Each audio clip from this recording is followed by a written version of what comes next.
I'm running out of time. I'm running out of feeling so. I'm running out of time. I'm running out of time. And now, it's all on the save to play it heroic.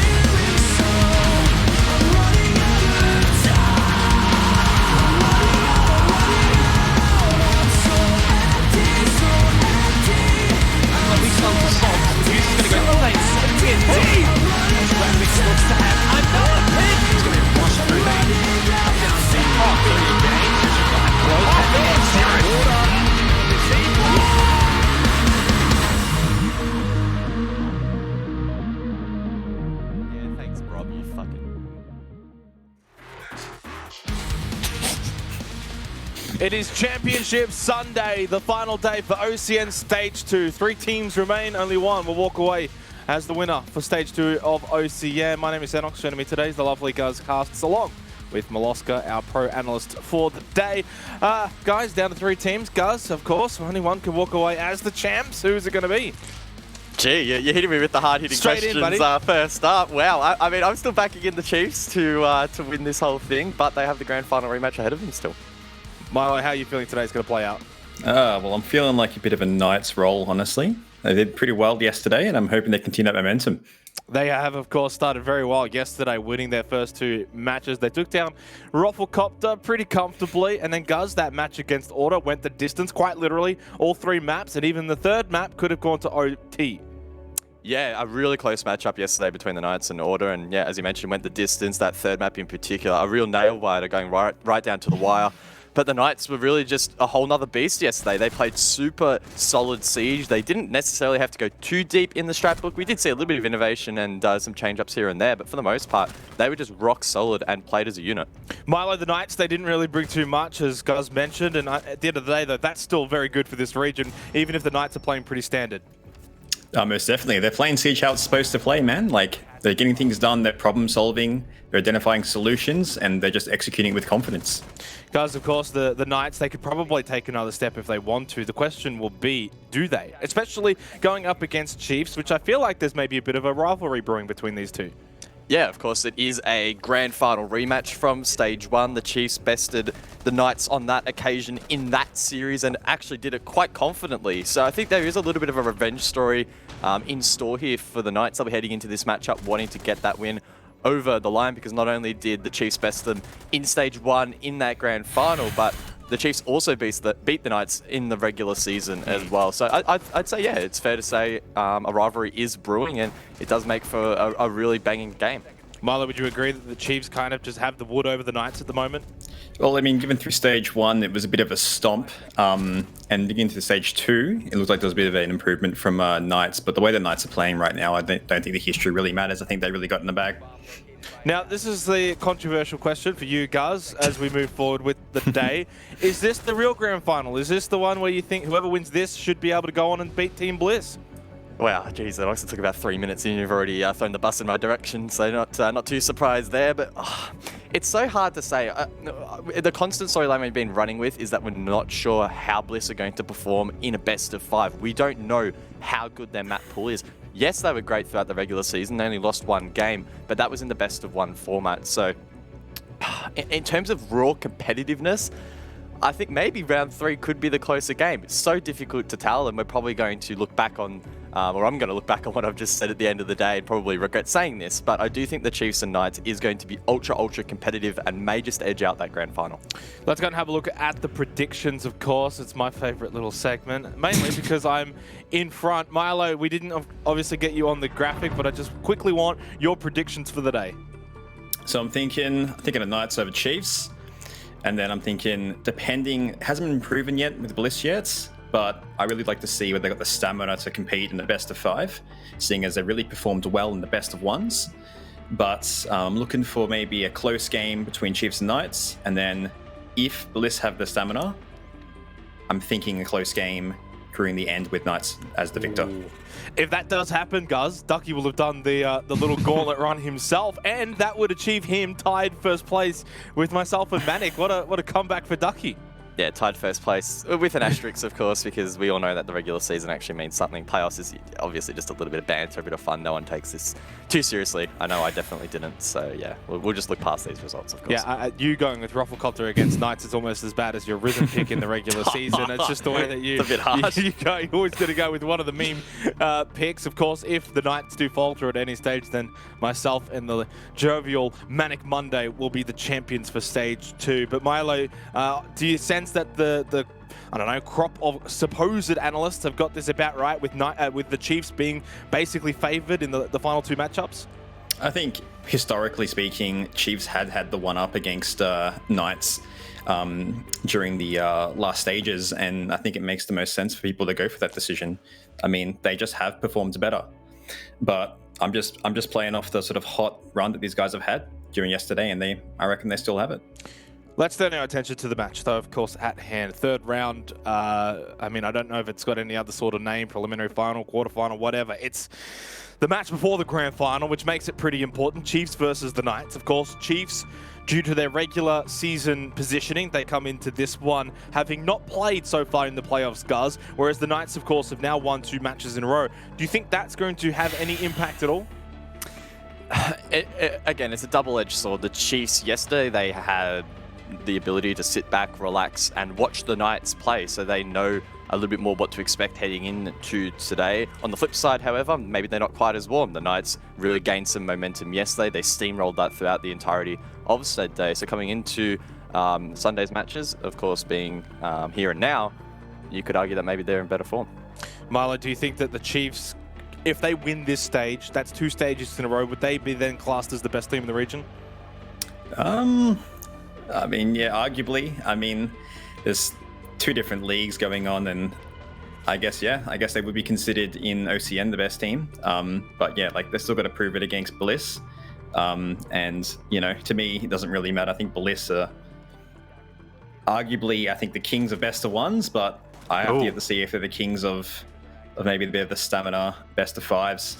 I'll have to figure that one out later on, huh? Well, you did mention, of course, the double region sort of setup. The Chiefs, they were pretty close to making top 4 in APAC South. They just missed out, I believe, on the final play day by only winning in OT. Had they actually won in regulation, guys, they would have made the APAC playoffs for the 2nd stage in a row. That's basically the only blemish for this team over, I guess, the entire calendar year of 2021. Yeah, the Chiefs continue to improve, and then we've seen those results translated inside of the server. You are right, though, missing out on the APAC playoffs was very much a disappointment for the Chiefs, but I do feel like that has probably fueled them on here. They've had time to sort of reflect upon that performance and reinvest their resources into preparing for the playoffs here for OCN. So I have no doubt that is going to fuel them, and they'll be looking to make a statement and I guess back up their stage 1 performance.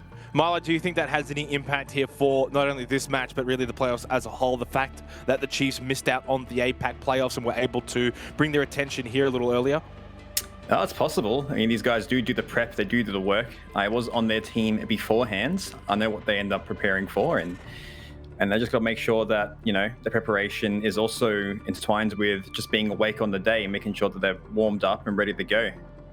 Yeah, I honestly believe this is a team that has all the capabilities to actually win it all. Once again, the question will be, of course, the teams that are going to be opposing them. In this case, it is the Knights, and they are red hot at the moment off the back of day 1 winning 2 matches in a row, 2 best of 3s in a row. That makes it all the more important, guys, is the fact that they're winning their best of 3s. They're playing good Siege without playing over the top. If they find another gear, which we know they're capable of, it's going to be hard to top this team.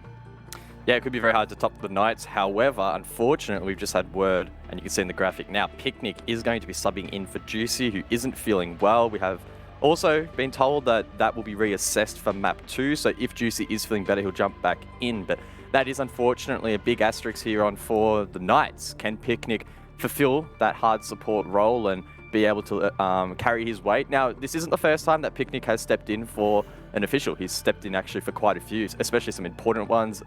Way back early this year, I think it was, the Oceanic finals, he stepped in and actually performed quite well. So it is a little bit concerning for the Knights that they do have a sub stepping in, but Picnic probably the most experienced of all the subs in OCN. So I don't think it should be, an absolute doomsday scenario for them. Milo, how big of an impact is this? Losing Juicy and Picnic coming in, as Guz pointed to. Picnic has come in a few times over the last few months, but is this going to put the Knights in a detrimental position?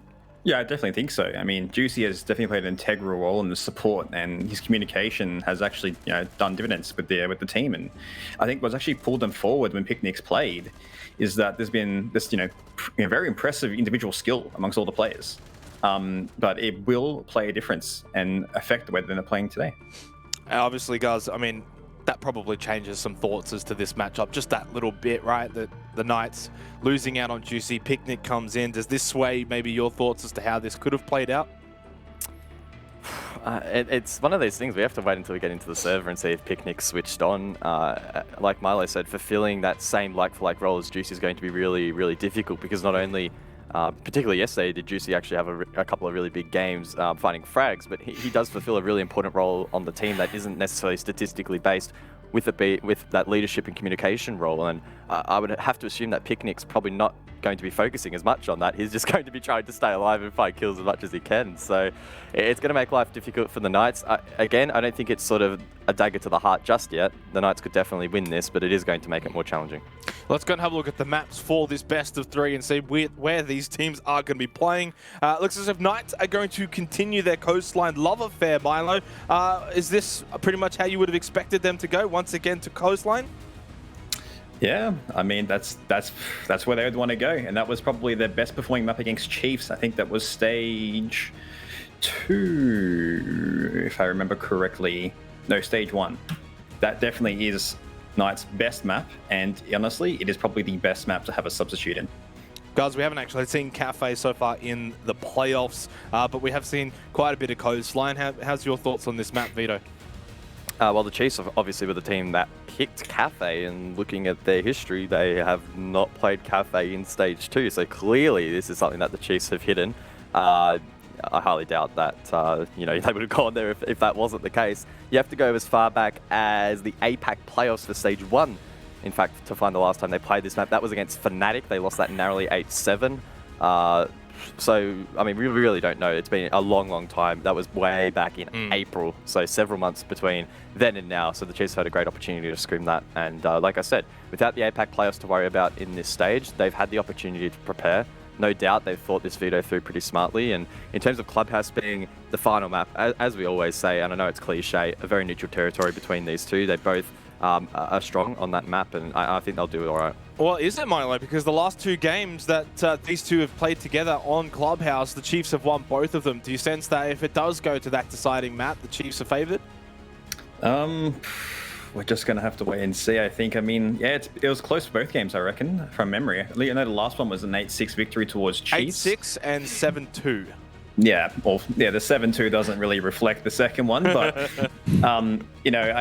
I just expect a close game for this. If Juicy comes back, even more so, I think that would be a fantastic if Juicy is able to make it back for the 3rd map. Yep. If it actually does get played. But yeah, I'm expecting a close match in Clubhouse. I'm expecting a clean map from both teams. I know it's a very structured map, and I know that both have what it takes. Well, quickly, Milo, your prediction for the series, how do you think it's going to play out? I'm still thinking a coastline for the Knights, in spite of the substitute. It is a map purely based on gunfights. I know Picnic, he plays the game a lot. He's sharp. He still has what it takes. He will still win those ones that are needed. And yeah, with it being Cafe, I think it's been a while since Chiefs have played. And I know honestly, it's a liked map for both teams. I think it's going to be another close one. But I probably think, given that Chiefs may have the prep on it, Chiefs might slightly edge out Knights on this one. Guz? Yeah, I echo what Milo said. Map 1 should be a lock-in for the Knights. Unless the Chiefs, especially some of their top fraggers, are really, really keyed in, then maybe it could be difficult for the Knights. Outside of that, though, Chiefs should cleanly take Cafe. Clearly, they're confident to take the Knights there. And then in terms of that 3rd map, especially if Juicy isn't there, I think the Chiefs can close it out. I think Chiefs are going to take coastline. I think they will 2-0 this. It doesn't help that Juicy's unavailable, at least for this first map. We're going to throw it over, though, to your casters as the game is ready. It is the ever lovable and handsome Manic Monday, along with Dev Marta. Gee, it's been a while since I've been called Manic Monday, I'll tell you that much, but it feels good. Oh, Manic Monday, apparently Manic No Face at the moment with these pixels. But Dev, Keen to get underway here. This, of course, being the rematch of the grand final from stage 1. Sure to give a hell of a lot. And these teams, well, it's always a barn burner. It certainly is. Knights and Chiefs, I think if you asked anybody who are the top teams in Oceania, these are probably the two teams that would come to mind first. Bliss is a bit of a new kid on the block. This is a historic match.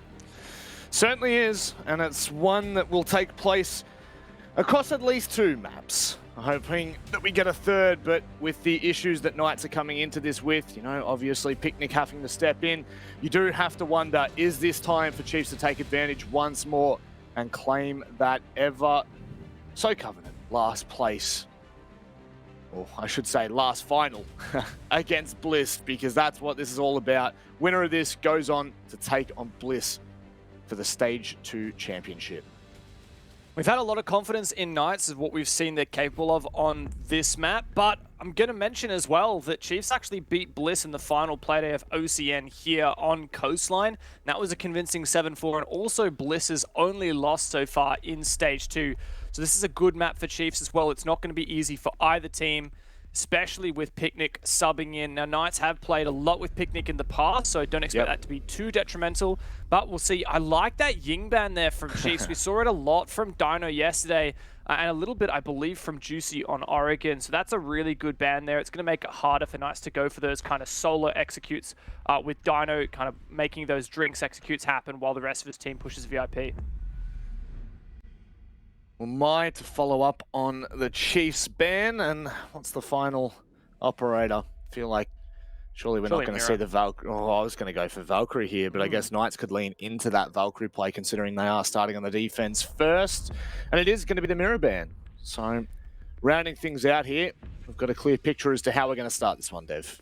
Yeah, that's it. Look, it is a bit of a hard decision there with Valk or Mira, because Valk, in the hands of a strong player and a well-coordinated team, Valk is just so powerful. But I think that Knights are happier to play against a looser playstyle that Valkyrie will enable, rather than a more rigid playstyle with heavy setups in theater, for example, and heavy roams that Mira would otherwise enable. And so, you know, I think that's probably a good decision from them. And you can see straight out of the gate, they are going to be trying to use that Valkyrie as much as possible. We've seen both of these teams do like to lean into that aggression, and suppressing that aggression is going to be a little bit more difficult than some of these teams, particularly Chiefs, would like, as that Lion has been banned out. Now, Worthy is pretty cracked on the line, but instead he's going to go for another Roam Hunter, in this case, the Jackal. Might give them a good start, that's for sure, and it could be explosive to say the very least. Now, before we get underway with the proceedings, we definitely need to say a large shout out and a big thank you to our presenting partner, Samsung. They've been fantastic to have on for this stage, and of course, as we get to playoffs, it's even more important that we show them the love and support that they deserve. You can check out their latest range of the NVMe SSDs by simply typing !SSD in the Twitch chat, going and at the very least checking it out. Give it a little squiz. And maybe you can game like these boys. Yeah, and look, we do have a special segment on after this match before the grand final. We're going to be doing a bit of a game. We're going to get all of the talent team, including our special guest Milo, to be doing some speed runs of the situations. And the winner will actually win a Samsung SSD, 1 terabyte, super fast NVMe, valued at several $100s. So I know everyone's been sweating because they really want that SSD. So thank you again, Samsung, for providing that. And if you're interested in trying to win one as well, if you think you can do some speedrunning, head over to the R6 Esports OCE Twitter, and you can enter the competition. We all know I'm going to win that one. Just Mate, flat out. I think it's hilarious that Xenox thinks he's not going to come last. Know. But come on, Xenox. You know? You're the slowest out of all of us. Like if we had like our spirit animals, yours would be a sloth. Like just come So on, man. You gotta know these things. Oh, nice early start though for Knights. These 2 early engagements going their way, and Digital is really struggling to punish this player in Kitchen. Eventually Vast pushes through service and gets it done. But Knights are not letting up, and man, they are just hot on their shots tonight. Josh has had a fantastic tournament so far. And, well, just like that, Vast, he's found the only kill for Chiefs, and he's going to have to find all the rest of them, as it's a 1v4. Doable if Sage goes and peaks like that, but you'd have to imagine unachievable if Knights decide to sit back and just wait for this push, and that's the free S kill. Oh my god, Hayward, hello. was trying to say that was the freest kill of his life, but... Oh no, he did surely the not. BM. All right, Knights, it's going to be like that, I guess. It's going to be like that. Well, I mean, it's an incredible statement to make today. You know, playing without the Don is obviously a big hit for the Knights. They won't have that that figurehead, that role model that we talk about so often. So it's going to take a lot of individual, not individual performances, but individuals to step up. Not that, of course, Knights can't do that. It's just certainly going to lean more into what these players can get done. And I mean, if Josh is playing like that for the rest of Coastline, you really do worry for what the Chiefs have in store. And remembering as well, especially in Oceanic Siege, attacking on Coastline, that is where you get the majority of your rounds. Yeah, it definitely is, and that's why the pressure is here on the Chiefs, right? To step up. We know what they're capable of here, and in fact, that match that Chiefs managed to edge out against Bliss, copping their first L for the season, was here on Coastline, and it was a match where God Legion just absolutely popped off. He was such a menace in that game. Had a chat to him afterwards, and you know, he was exuding confidence, and I know that he also felt confident going into the playoffs. I know that Chiefs kind of regarded themselves as the favorites here despite coming in second seed, but Knights have really thrown a spanner into the works. We weren't sure what Knights would show up, and very clearly it is the Knights at just about their full potential, even subbing in Picnic for Juicy. These guys are a roster to be feared. Sure, at every step, both of these teams are going to need to be cautious. You know, swapping onto that defensive half of Chiefs, they definitely don't want to allow this to, you know... So, oh my God, to start to walk away. That's some really great information that Worthy's been given there. You can see the yellow ping straight onto the placement of where Dino was. It was all a bit of free kill. Yeah, and also really good ground that's been taken now for Chiefs. So great usage of the prep phase drone to pre-place that in Sunrise, get that early kill. Haywood is in a threatening position though. He could drop the hatch, but it'd be very risky. He would probably be expecting someone to be watching it. If he dropped now, honestly, he'd probably catch Worthy. So a bit of a gamble, and he's actually going to go for a vert angle instead, but Worthy's just better. He certainly is, and this is the player you don't want firing up on the Chiefs. Worthy, the MVP from Stage 1, could well do the exact same thing here in Stage 2. Show us what he's worth.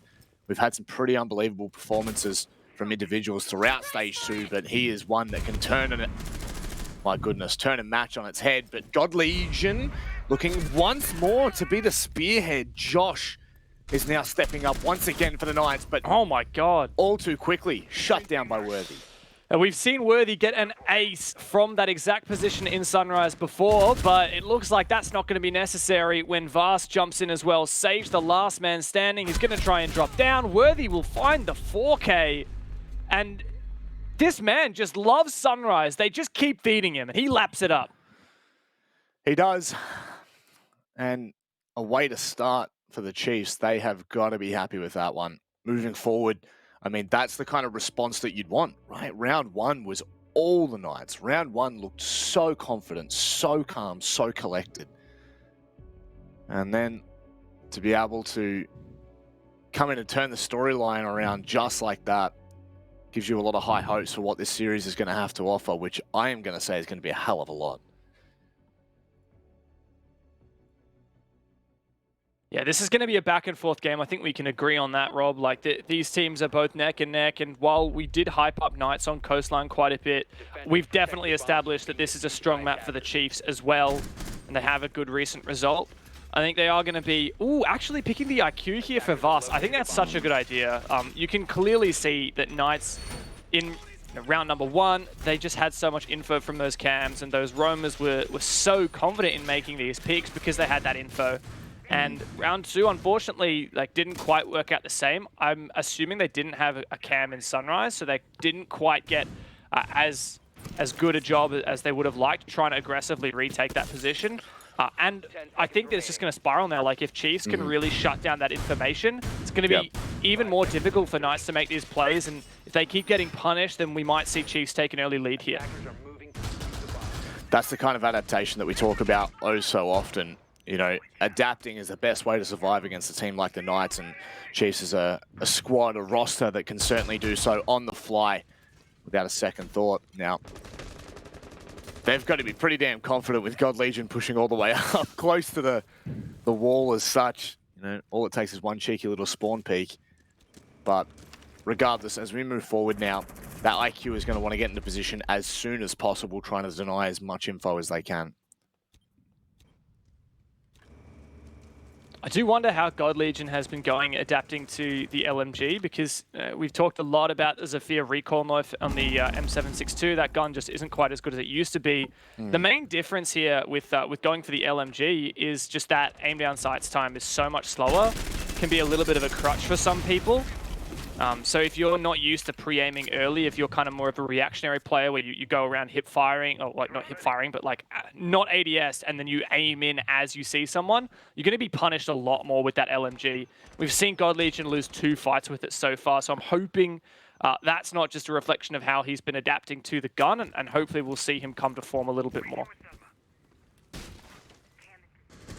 What I found really curious just then is Vast wasted no time in actually getting into Penthouse there as the IQ. Kind of expected him to be the one running around on the rooftop getting the extra information, but clearly the Chiefs felt comfortable in sending up onto the second floor for just that. And as you can see, plenty of information stored away for Vast. There is still a cam from Sage outside Sunrise, I believe it was.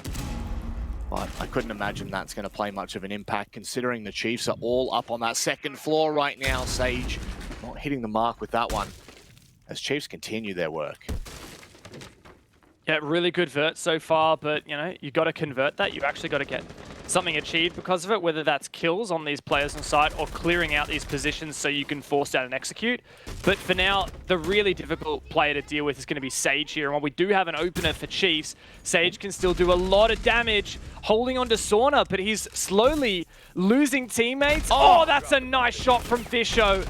And Sage taking that one is going to make this a whole lot more difficult for Chiefs. Yeah, I thought that was really achievable for a second there. Now, there is a Selma charge on the wall. Oh, Digital. Not only does he get the utility, but he also catches Sage. And just like that, they have an opening. They have a second choke point to push through if they should do so from Sunrise. Picnic could go massive here. Worthy goes down. That diffuser starting to be stuck. Does Digital stick this? Surely not. Oh, no! No, 5 seconds, Dev. This is falling apart. Nice. It all comes on to Picnic. Oh my God! God Legion! Absolute maniac. We questioned him. We said that he was the MVP on Coastline against Bliss, and could he step it up? And it took him 2 rounds to warm up, but my God, Manic. Knights had it in the bag. Digital could not stick that diffuser, and then God Legion just hunted for that final kill. The time was their enemy. There was no chance they were going to get that diffuser planted. He had to find this kill. That's the thing, like, trying to reclaim where they were. I think Vast had just picked up the diffuser, but if he had gone to stick it, he would have been out in the open. And I mean, should Picnic have been in a better position, he might have been able to deny that. Regardless, it is just unbelievable from God Legion.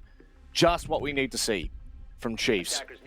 Those T's are starting to be crossed, and I'm starting to be convinced that this matchup is going to show us, once again, the individual prowess of both of these teams. We know that, really, when we talk about the best in OS, these two teams is what we generally, I would say, circle our conversation around. Yeah. Oh, look, I know a lot of people could probably point the finger there at the guy filling in Picnic and be, hey, you know, why did he whiff that shot? You know, if he'd landed that, he would have won the round. But, man, he's coming against God Legion, and it wasn't that bad of a whiff. So, you know, I do sympathize with him. You know, thrust once again into the deep end. Juicy's not feeling well. Apparently, he was a little bit unwell yesterday, and it's just gotten a little bit too much today. And after speaking to Kata, their manager, it sounds like he's probably not going to sub back in today. But yeah, it's a bit unfortunate for Knights. But hey, like, I mean, even though there is a minor disadvantage having Picnic sub in, like we've said, you know, they've managed pretty impressive accomplishments before with Picnic subbing in. In fact, was it during the regular stage here? 7-1 on Coastline over LFO. And yeah, Yeah. like that's LFO, but a 7-1 is a 7-1. Yeah. You still have to be able to do that. And I mean, that is the thing with Knights is, you know, wounded, it doesn't really matter. Their bite is still devastating. And I wouldn't even necessarily say that like having Picnic in, like for some teams, would be an issue. You know, Picnic is essentially just another player that can, that's ambitious, Haywood, that can do just as much damage as the rest of his team. We've already seen that so far. Haywood, oh my, Haywood, what? My God. It's like That playing is against some- Rufflecopter. Yeah, that is some really late information, though. They were really dedicated to trying finding that player that they thought was out on the East Rappel. It's just such an ambitious run out as well. He clearly didn't have quite correct information. It was probably a sound call, so he heard that rappel and he thought it was on the top white window. But yeah, because it wasn't, he did lose that. Now, I'm pretty sure that if you're rappelling on the top white window, you can't actually look behind you like far enough to get that angle. So I understand why Haywood thought that was a reasonably safe bet. But yeah, unfortunately just misjudged where that rappel was coming through. And good punish from Fisher. Actually, no, who was it? It was God Legion. Yeah. I can't remember. I can't even remember now. I cannot for the life of me remember who was out on that rappel. But, you know, it was that worthy. All mates on 5 kills already. makes sense. Makes sense. It's just one of those things, you know, the game is literally all about forced errors. If you can force an error and capitalize on it, that's where things start to turn around for your team. And as of right now, you know, Chiefs are in the driver's seat. They're 4-5, 5-4, I should say, if we're talking about them. But this is where converting these rounds become even more important. Dino looking to peek out onto the balcony here. He might find the kill, but Worthy is just too damn sharp. God Legion is doing the work for the Chiefs as Fisho Guy starts to stick this plan. Ooh, not a bad pre-fire there from Josh, but just not quite on the mark, and it's got to be especially the 1-on-4. He's going to lose it there to Didge. Prone on the stairs. Chiefs, another really, really good round from them. They're starting to run away with it. 3-1 now. And you know, we're not waving the flag around too soon here, because obviously attacking sided Coastline, especially in ANZ Siege, is really what we have come to expect and come to know. I guess, and you can say come to love, because it is, you know, one of the very few maps that actually is attacker sided in the map pool right now. So it always makes things a little more interesting. And Knights, I mean, surely, Dev, if we're talking about pass marks, you really can't afford to let Chiefs get any more than a 4-2 half. Definitely. 5-1 would be really grim for Knights. Look, 4-2 wouldn't be that bad. It wouldn't be ideal, but yeah, Knights would be gunning for the 3-3 here, which is definitely possible. You were talking about unforced errors. We were talking about Coastline being attacker-sided. Like, this just brings up a really interesting conversation, which is just that this map, especially with the Valkyrie on board and that mirror band out, it's about making plays if you're a defense. And we've seen Knights time and time again trying to make plays and Chiefs shutting them down. You know, in round 1, Knights just had roams all over the map. They won a lot of ones, and Chiefs got shut down because of those playmakes.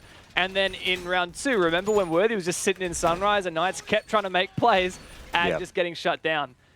So, you know, Knights' success rate on their playmaking is really going to be, I guess, dictating how this half pans out. And so far, Chiefs, because they've been playing fairly slowly and steadily, it means that they've just been really attentive and shutting down these play opportunities that Knights have been trying to make.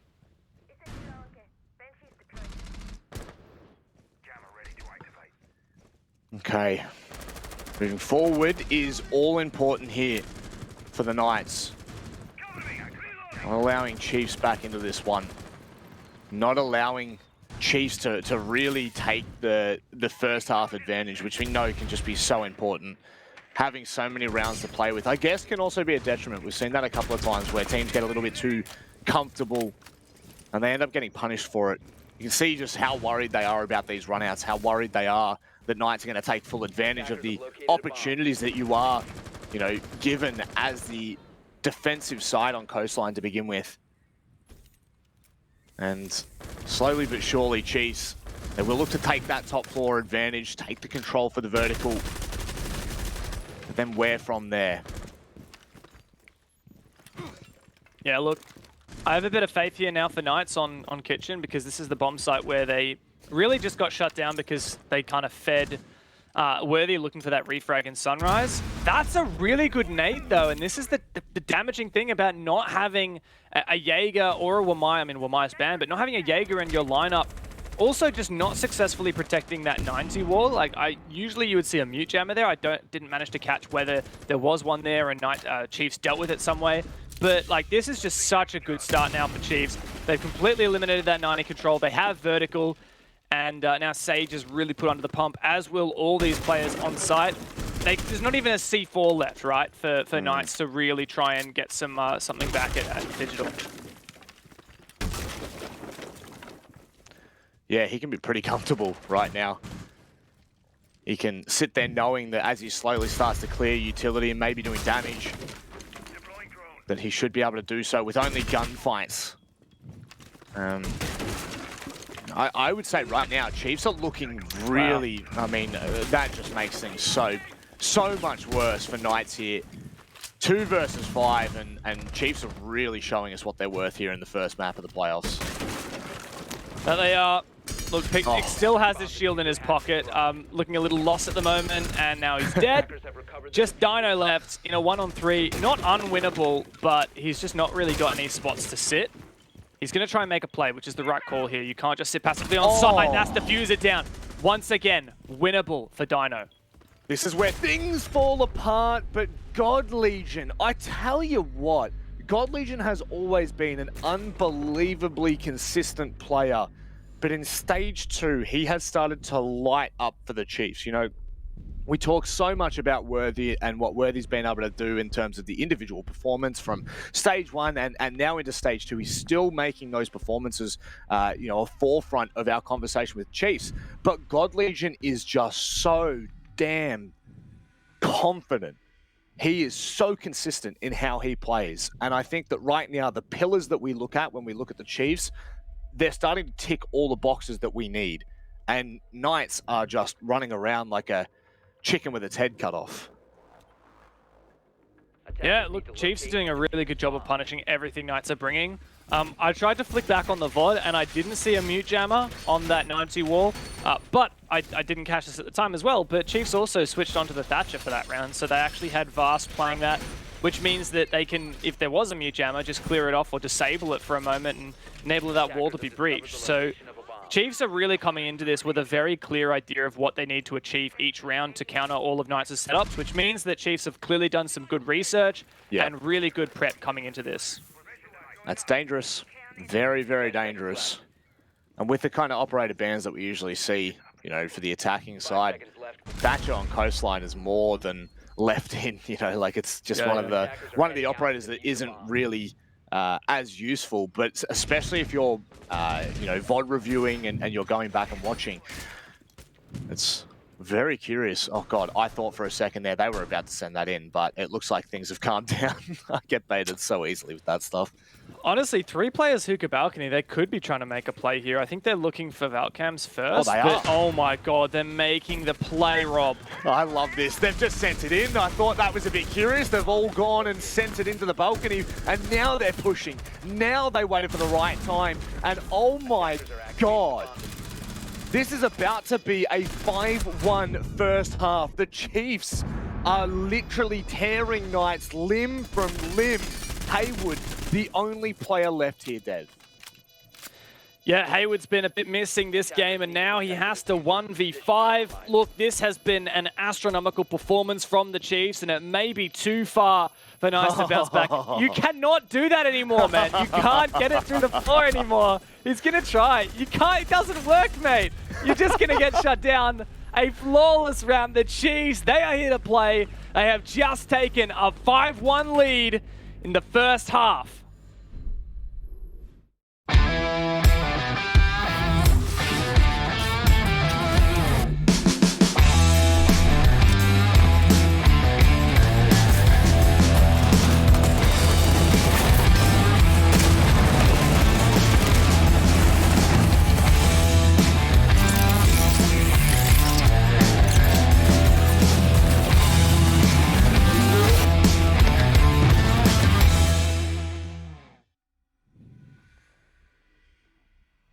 Well, just talking then, Dev, you know, what a call from the Chiefs in that final round. You know, generally when we see rushes, sometimes we see maybe just the early send, you know, right? The second it is, you're sprinting in trying to take the fight. But Chiefs, even though it was a rush, it didn't feel like they were just sending players in. It felt calculated. It felt methodical. And right there, Knights were caught with their pants down. And boy, oh boy, what a spanking that's been from the Chiefs. Now, I do just want to preface something I said in the first half, Dev, before we get into this. I did mention about this being such an attacker-sided map in Oceanic Siege. I went back to look at the stats from Stage 2 of OCN, and Liquipedia has it at a 52% win rate on your on your defense. So it's actually, the stats say otherwise, but when you go back and have a look at some of the games, you look more so to, you know, Roffle and Wildcard, where Wildcard were only able to get 2 attacks in their second half, I believe it was. There are a lot of rounds that are skewed because of that. And, you know, Knights and LFO is another match where Knights absolutely dominated on their defense. So all those numbers that you'd be looking at if you were going to kind of do a deep dive, I'm not going to say they don't count, but it's certainly skewed defender-sided because of it. So when we say this is attacking-sided and Chiefs have just gone out and won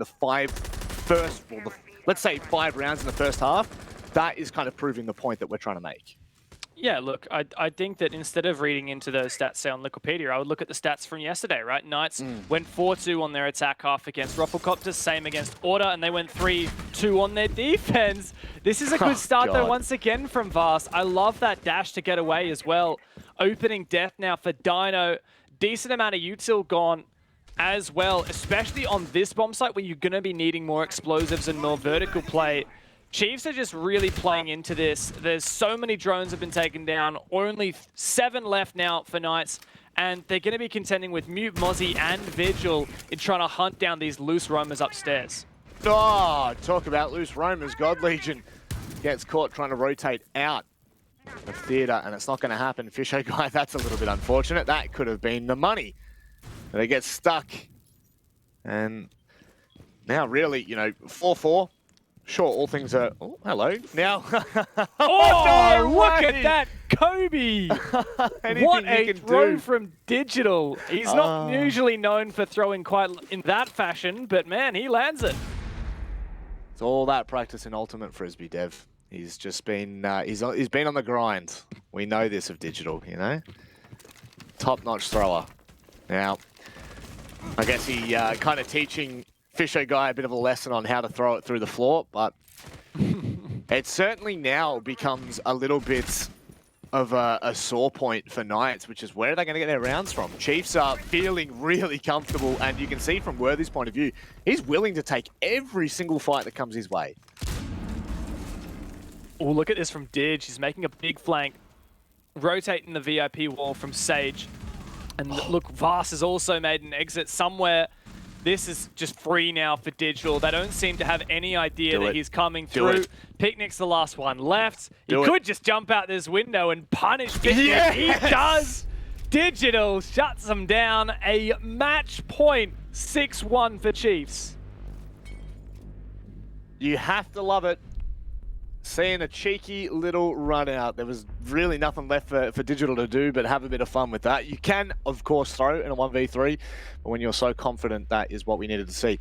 Ladies and gentlemen, this is the Knights map pick. This is the map that we have seen Knights convert twice in their best of 3s yesterday. And right now, they are being taken to town by the Chiefs. Now, we could sit here and say, you know, Juice is not feeling well, Picnic stepped in for him, but I don't think that that's the crux of this.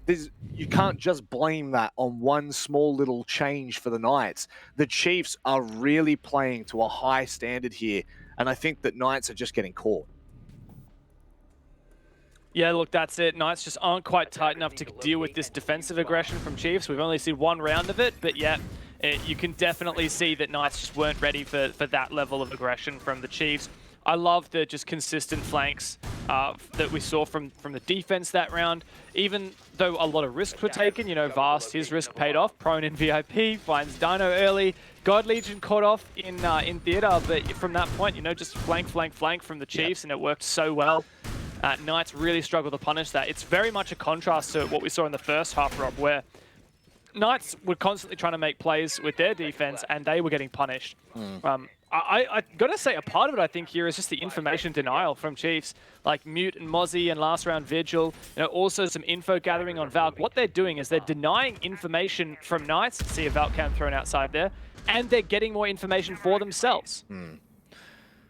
The simultaneous denying while collecting is all too dangerous, and in the current meta of Siege, we moved away from the util heavy meta, and we've, oh no, surely not. Oh, Worthy, god damn. And now he's going to take another fight. Dino, however, punishes him and doesn't take any damage for it.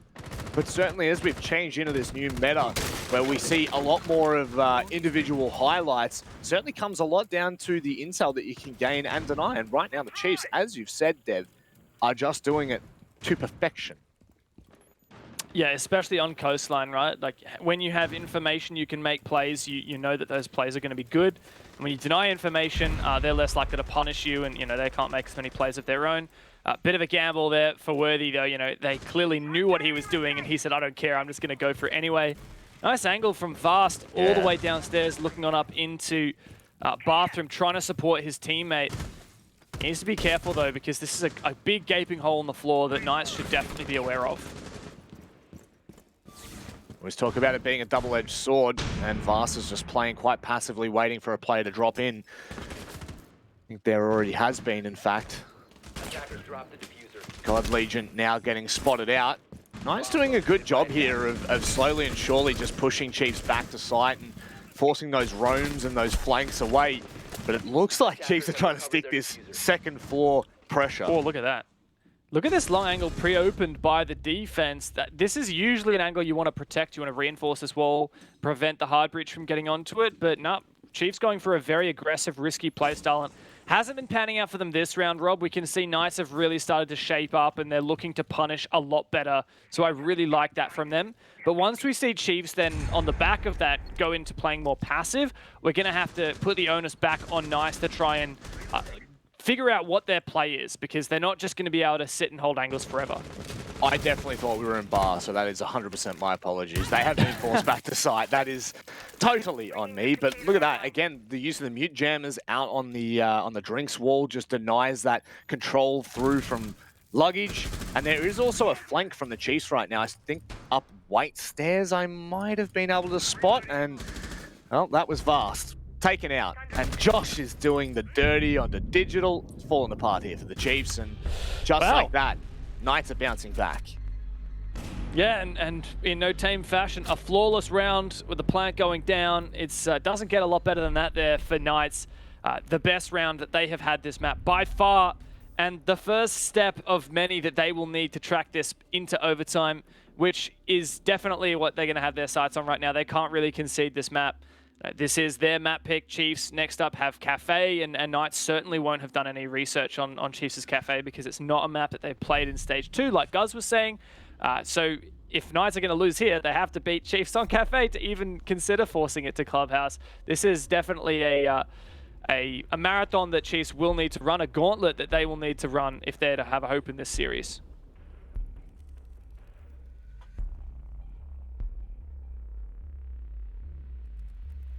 Scary prospect for the Knights. I'm not going to lie, I scoffed at Ducky's prediction for Knights to run the gauntlet. I did scoff at it, but after yesterday's performance, both against Roffle and then going on to Order, I thought, hey, I'm starting to believe this. Now, the unfortunate, the series of unfortunate events that have led to the fact that Picnic is playing, I'm sure that has played on the back of the mind of Knights, and they came into this saying that they were going to play quite simply and really just cross their T's and make sure that all of the basics were done right.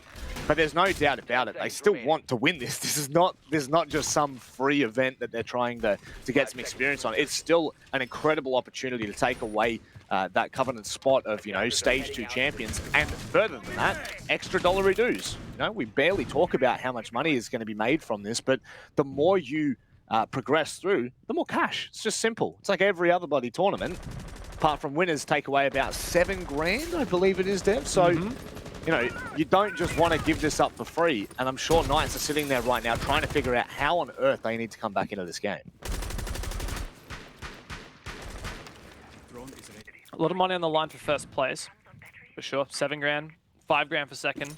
The worst that either of these teams can get is third, which would be 4 grand. Nice. Yeah, 100 grand prize pool on the line for OCN for the whole year. That's 25k per stage plus another 25k at the end.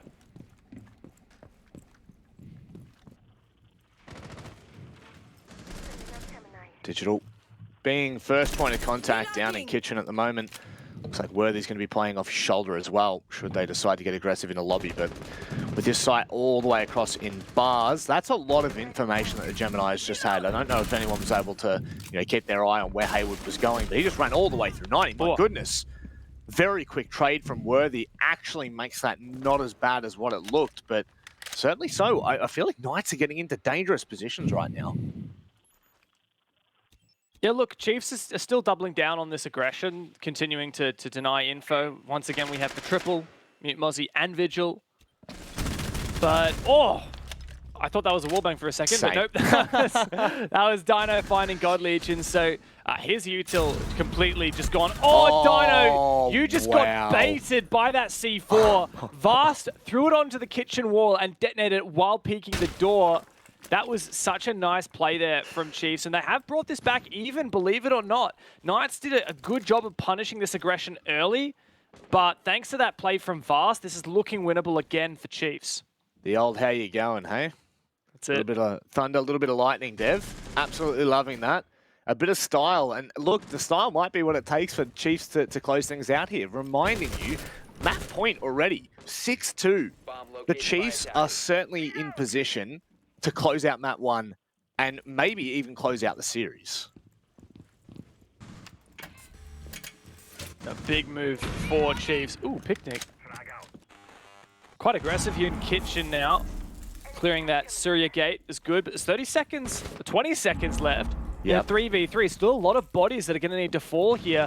Onus is on Nice to start forcing this plant down. They've got to flush out Fisho, but he's on just a tiny lick of HP. And these nades are perfect. Both of them land. What a play from Haywood. It's all Worthy.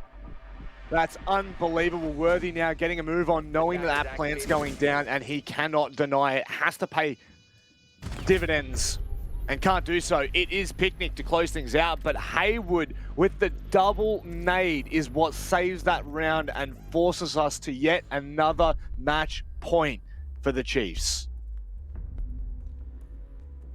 Yeah, they are running the gauntlet. Massive round there for Haywood. Like, how often do you find both of your nades getting kills, in particular, within, 5 seconds of each other? That was a 3v3 with 20 seconds to go. And then Haywood found the double with the nades. Just really fantastic use there. And once again, Chiefs were punished. They didn't bring the Jaeger. They tried to play a bit more loose. They didn't slip that in. If God Legion had stuck the Jaeger instead of going on to the Vigil, maybe neither of those kills would have gone through. And sometimes that's just the impact of your operator pick. Like, God really needed to have an impact just playing the Vigil to frag out in his map control and positioning, because you're forfeiting that really critical util of the ADSs. Located by attackers. Back to kitchen, where the Chiefs saw so much success in the first round of their defense, and would dare say that this is their best opportunity to mimic that, Dev.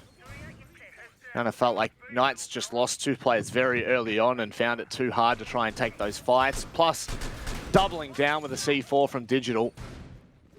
Make matters worse. Knights will be very much taking their time and stepping with a lot of caution.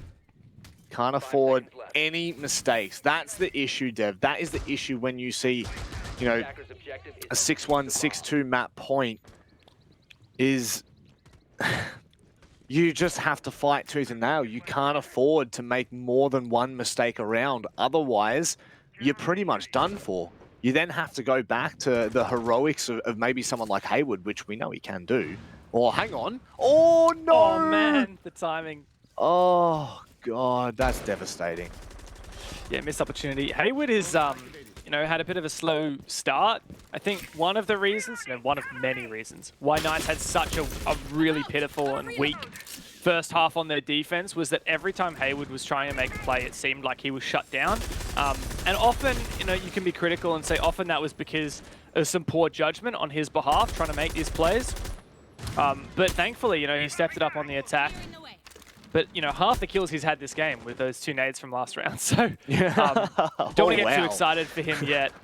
A lot of work to be done now for Knights. Oh, if that was cooked a little bit less, it would have fried Worthy on the stairs. Gotta love to see that. Again, ambitious C4 to come from the ceiling. Rather from, I guess, the ceiling of kitchen, the floor of bedroom now. Fisho looking to almost enact a bear trap as you make your way through VIP. Knights would be more than capable of dealing with that. But Risky. I thought he was running out then, but instead he makes an even riskier play. Yeah, very risky, but in a way worth it. Like, if he is safe to do that, then that's a lot of good info that you get. Because if they want to try and make a kitchen entrance, they're going to have to shoot it down. Also means you can just kind of walk past that window without worrying about getting shot anymore. So, in a way, a worthwhile play. At the moment, though, with no C4, Fisho's just looking to hard peek this vert. Really hoping to find one against Sage. Very difficult to do, but the shotgun's actually not a bad weapon to try it with. This is where you wonder what would happen if they hadn't tried to go for the early C4s and instead they had waited for Sage to start going to work. I guess you can somewhat nullify him completely if you do find that C4, but instead they're now left scrambling fast. Had tried to make a bit of a cheeky flank. Ooh. What? Just ran past that kitchen no window, info? man. He just ran past it. Oh my god, what is this? What? Worthy! How? How does this happen? The cover was not there. Worthy finally shut down. My god. The Knights have made it winnable once again. A 2-on-2, but both Knights players low HP. A very risky plant from Picnic gets Knights punished. And now Dino has to clutch up in the 1v2. Not a lot of time to work with, and the Chiefs have slunk back into their corners. They are going to take this map, surely. Dino can't stick it. The Chiefs, a dominant opening here in this penultimate final. I mean, of all the ways to go out, that just felt like one of the most ambitious calls I have ever seen to go for a plant in the middle of the open with only one player being able to watch an easily swingable position. Oh, what a wild way the Chiefs have been able to win that final map. Well, sorry, not the final map, the final round to give them the map. Jeez, we're not there yet. We may just be there when we head to Cafe, which is, of course, up next. A dev. That's devastating for the Knights' gauntlet run. That it is a amazing start here for Chiefs, looking to repeat the feat, take down Knights once again, the rematch from their Stage 1 Grand Final. And Chiefs might actually be able to repeat what they did in Stage 1, making it to that Grand Final from the penultimate final and upsetting the Seed 1. Of course, they will have to take down Knights and then Bliss to achieve that. But at the moment, Knights is not looking nearly as strong as we saw from them yesterday. No. I don't know whether you want to blame it on having Juicy a little bit unwell or other things, but I do want to put a lot of credit on the Chiefs, right? They came into Coastline expecting Knights would pick it very clearly. Their Coastline prep has clearly assisted them here. Chiefs knew exactly what to do. They picked all kinds of operators to really hard counter what Knights were doing, and I love that from them. Chiefs one up in the series and looking very much poised to take it 2-0. Well, before I turn into a blob or maybe just one pixel, we're going to throw it back to the capable hands of Xenox on the desk. Thank you very much, Pixelman and Dev Marta, for that one. The Chiefs, they get the dub. The Knights are in the L column, Guz, and suddenly that little Knights run of the gauntlet is looking a little shaky. It all went wrong, though. You guys said Coastline was going to be their map. I had looked at Dev Marta's prep sheet, and I had seen the fact that Chiefs had beaten Bliss on Coastline not too long ago, and ultimately Guz ended up being, in the end, the difference is that the Chiefs just looked really good. Yeah, over here, we love to be positive. We love to champion teams, and don't get us wrong. Of course, the Chiefs they play quite well here across the board. A couple of mistakes here and there, but for the most part, pretty clean siege. And look, I'm just going to throw it straight to Milo here, right? Because I know we were in the voice chat where we were discussing particularly some of the mistakes that the Knights were making on this map. And being their map pick, I think it's probably right we talk about some of those. So Milo, I mean, just take the mic. Give us the rundown. What were the Knights doing wrong here, man? Oh, I mean, first thing first, it was definitely not the same Knights we actually saw yesterday. And honestly, even with Juicy gone, it still wasn't the Knights that I expected to show up tonight. Honestly, overall, it wasn't the coastline that I expected. And yeah, like they clearly were asleep on the defense. And I reckon that's where they actually lost tonight with this map. It was just the bleeding picks. Yeah, and the fact that it got out to a pretty substantial margin as well. What was that, 6-1 at one point, Guz, is obviously horrifying. They did attempt a little bit of a comeback 2 in a row, and then even that last round could have gone their way, but ultimately the damage had been done early on. Worthy, though, with a 14-5 performance, incredible once again, and is such an integral part of this Chiefs. When he's firing, Guz, the Chiefs are firing. Yeah, like Marlo said, particularly in that first half, the Knights were really struggling to win their ones. We saw some pretty questionable decision-making in terms of players going for plays that probably weren't really there, and the Chiefs were always there ready. They capitalized, they shut them down, and the stats reflect that. Worthy with a huge game. God Legion as well. There's some pretty key moments as well. And like always, when Worthy and God Legion are lighting up the kill feed, it can be really distressing for their opponents. We saw that here today, and unfortunately for the Knights, being their map pick, I think that really is a devastating blow. Losing Juicy, not ideal, Milo, but when the replacement is the highest rated player on the team, the only player that actually went positive for the Knights, I mean, obviously there's other factors to it, but Picnic came in and did his job. Yeah, Picnic definitely. I mean, look, he's always been a very good player when he's been substituting in. He's been doing very, very well. But at the end of the day, Knights playing Coastline, it wasn't very cohesive with the team. They were isolating themselves a lot. They weren't potentially playing the vertical game as effectively as they should, especially with Valkyrie up. I noticed that there was the C4 players were actually on site, and the main roam was Jaeger, which you'd mainly expect kind of like more of a gun roll on site, and maybe having a roamer with a C4 that can really take advantage of the information that Valk brings up. But ultimately, it wasn't very cohesive with the team. It was not the best Coastline I've seen from Knights, to be fair. Yeah, it certainly wasn't in the end. I think that moving forward, of course, it is now must win for the Knights. They have to win on Cafe, then they have to win on Clubhouse. They've got to do it the hard way if they are to make the grand final. We're going to go to a short break. When we do come back, though, second map of this series.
can see the world as we are, insistent to be smooth.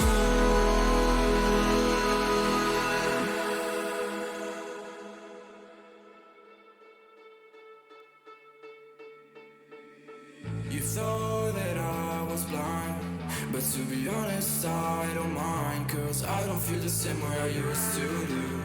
Every time I see you, know the truth, cause baby, every fucking time you've played me, you should know that I don't give a single fuck about you and your words. All the times you lied to me, bitch, I took notes. I don't know what to say. I thought you loved me, but you are away.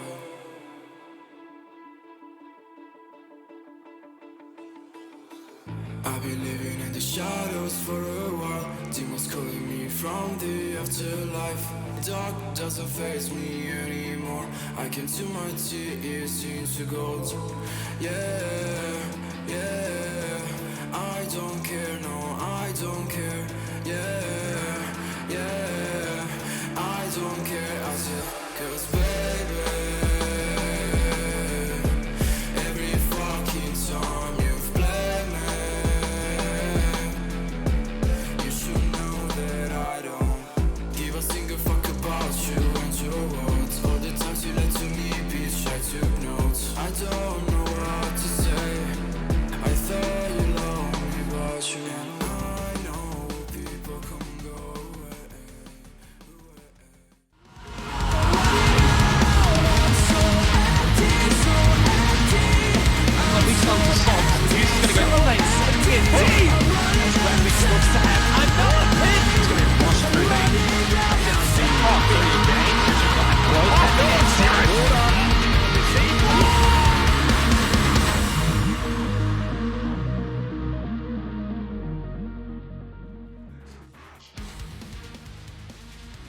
We're halfway through round 3 here of the playoffs, and it is the Knights that are down 1-0.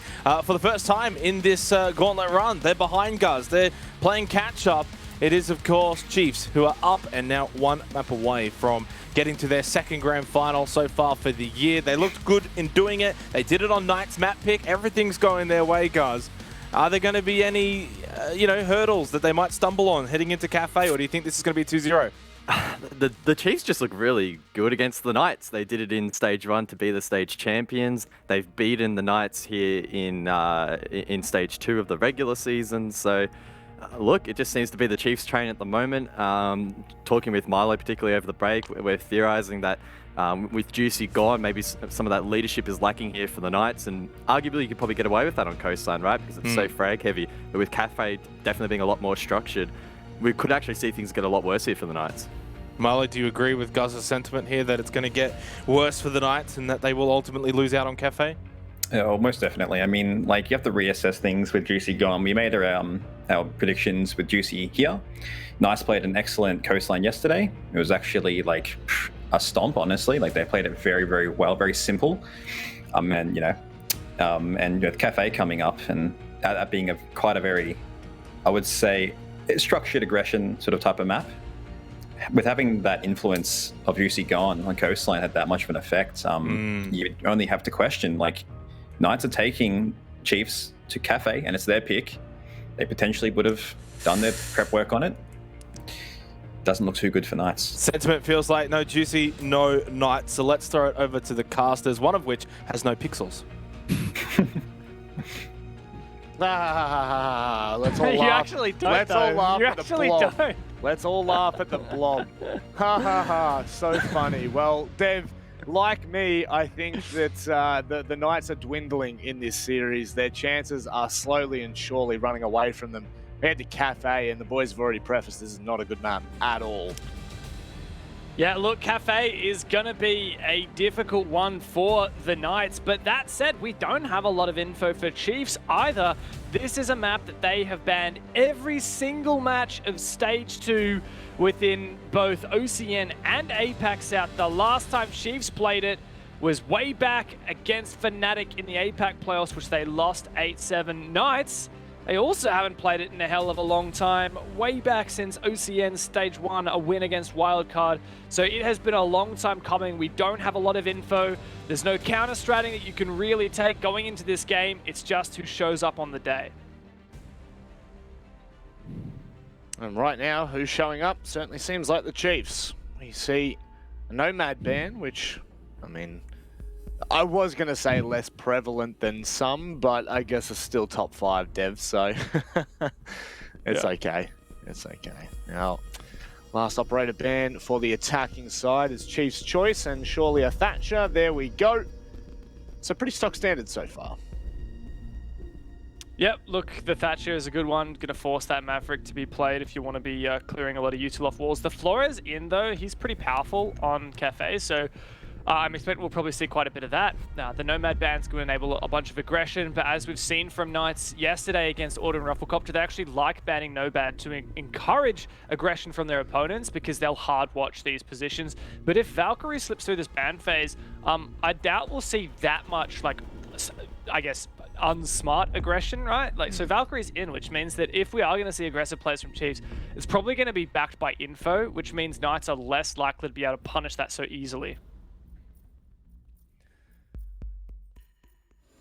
Likewise for, I guess you just flipped the storyline as well there. Now, Knights on their defensive side, this is where I think we're going to see most of the foundation built for Knights. This is where their final kind of stand comes. If they can't hold back the Chiefs, if they cannot close this half out with a decent scoreline, keeping in mind 5-1 was the first half of Coastline, we very much will be seeing an early bow out for Knights in this series.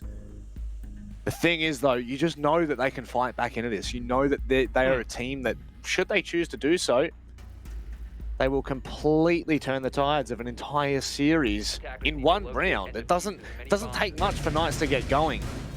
But boy, when they're not, they can be punished quite heavily.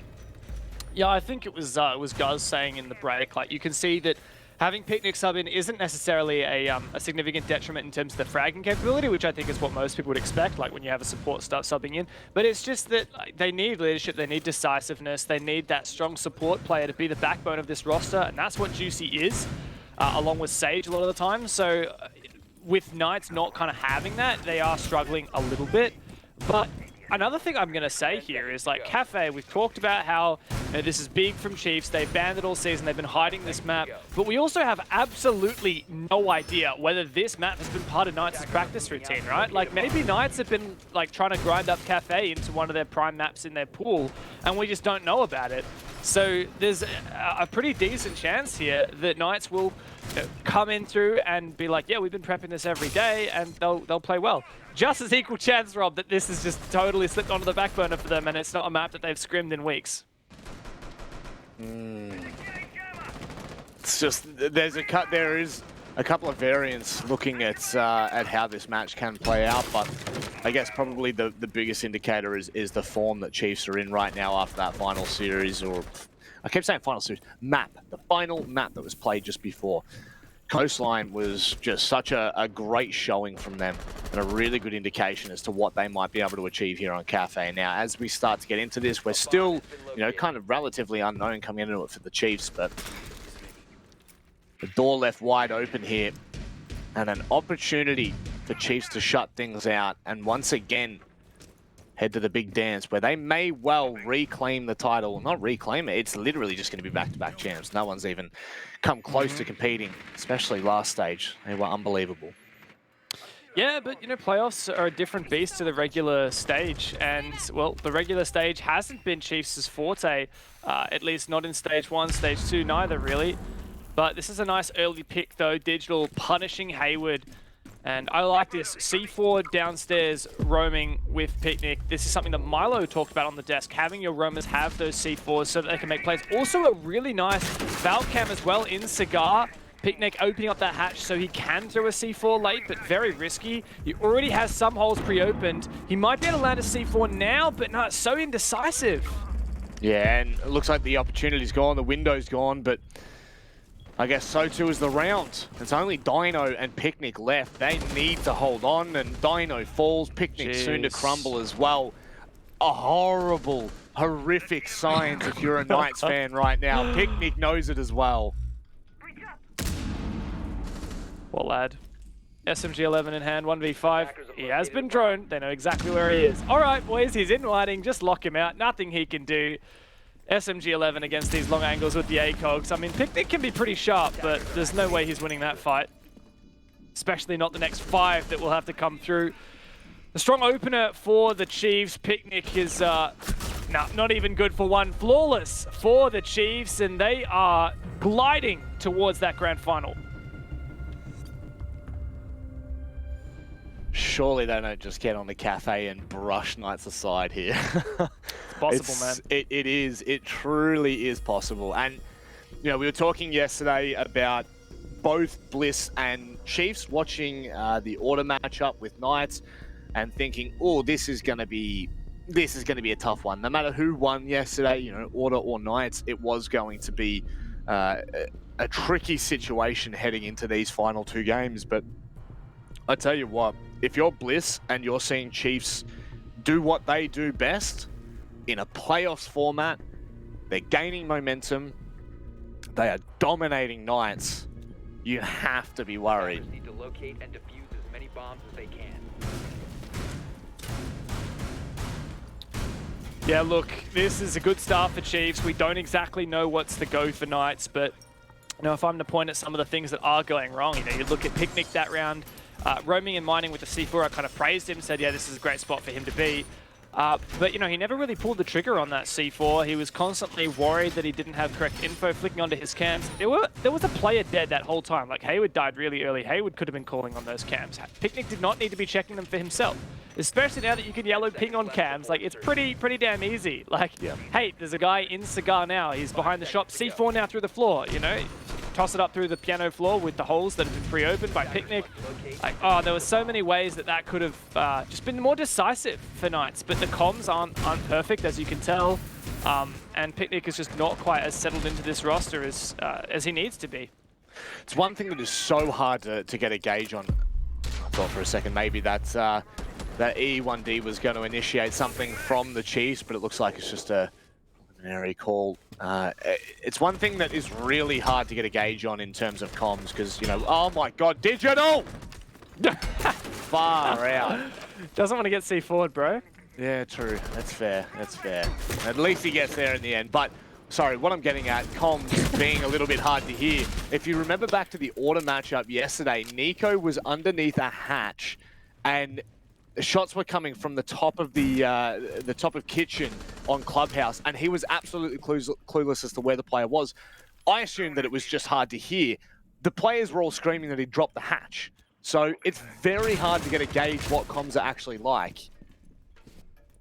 But now, as we start to get into this, Dev, that may well be a huge indicator, and Knights are just, they are getting picked apart. I wonder how frustrated they are right now, because this is not great. Not very cash money of Knights at the moment. Chiefs are very much in control, and once again we're at a reading in Fireplace defense, and Chiefs just have so much map control already. Like, they're not even seemingly hard pushing Cocktail as of yet, but like their ground floor control, or rather second floor control, is just so on point right now. They do have a lot of control upstairs as well. Hayward's on the verge of getting picked up here. Like, this gunfight could go 50-50, but I would back Chiefs to win it. They've got more info than he does. And so Knights really kind of on the edge of their seat. Yes, I am too, if you want to put it that way. Oh, Digital, what on earth? How is he getting caught? Oh, he's just been absolutely pinched. What an unreal play from the Knights to even out that man count and take back piano control. Yeah, but Chiefs are looking to take sight on the back of it. Nice play from Knights, but it is even once again. God Legion, he's in sight. And it looks like Knights are going to have to retake. Josh and Hayward made a nice play upstairs, but they've got a lot of work to do now. At least for them, that diffuser is on the ground, as is God Legion. The kill not secured. And it looks like this might be difficult for Knights, but Chiefs in the 2v2, they probably can do this. Oh, I love that from Josh. Waited for Vast to get into position. I believe Worthy went upstairs. He did do too. Tried to rotate back down the piano hatch, but by that time, Hayward had moved on and Josh was holding the crossfire. Knights really, I mean, they just pulled their socks up there, man. I'm so glad that Josh and Hayward both came together to secure at least that round. Because if that theme rolls out of control like it was going to, and Chiefs take it cleanly on the back of God Legion's double entry, oh, Mental would be in the bin.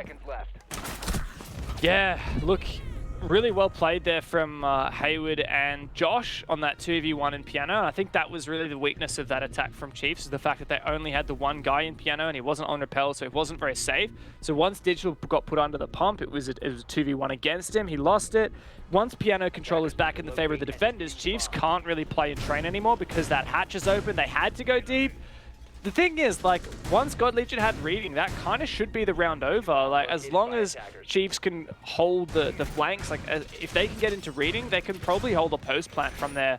But, yeah, really, when God Legion fell, exposed to the train angle, that was really when kind of it was all over for Chiefs.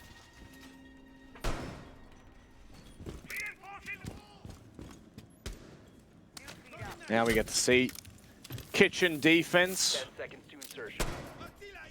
and how solid Knights are. Still yet to see that top floor. So I do find that interesting 3 rounds in that we haven't seen Cocktail yet, but look, it's a pretty bad sight these days, in my opinion. Yeah. I'm not a big fan of it. You know, Wamai is banned, so holding Pixel is going to be a headache. Flores is in, which means stacking any form of util in piano or in bar, like, or trying to hide behind the bars is just horrendous. We see ease takes being super prominent, like, unless if you have a really good strat for it, which, you know, even in some cases we have teams that do have really good strats, like Invictus, and they still, you know, fall flat. So I'm not surprised we're seeing Kitchen and Reading instead. once again trying to isolate any of those top floor roamers, which I don't believe we're actually seeing from Knights.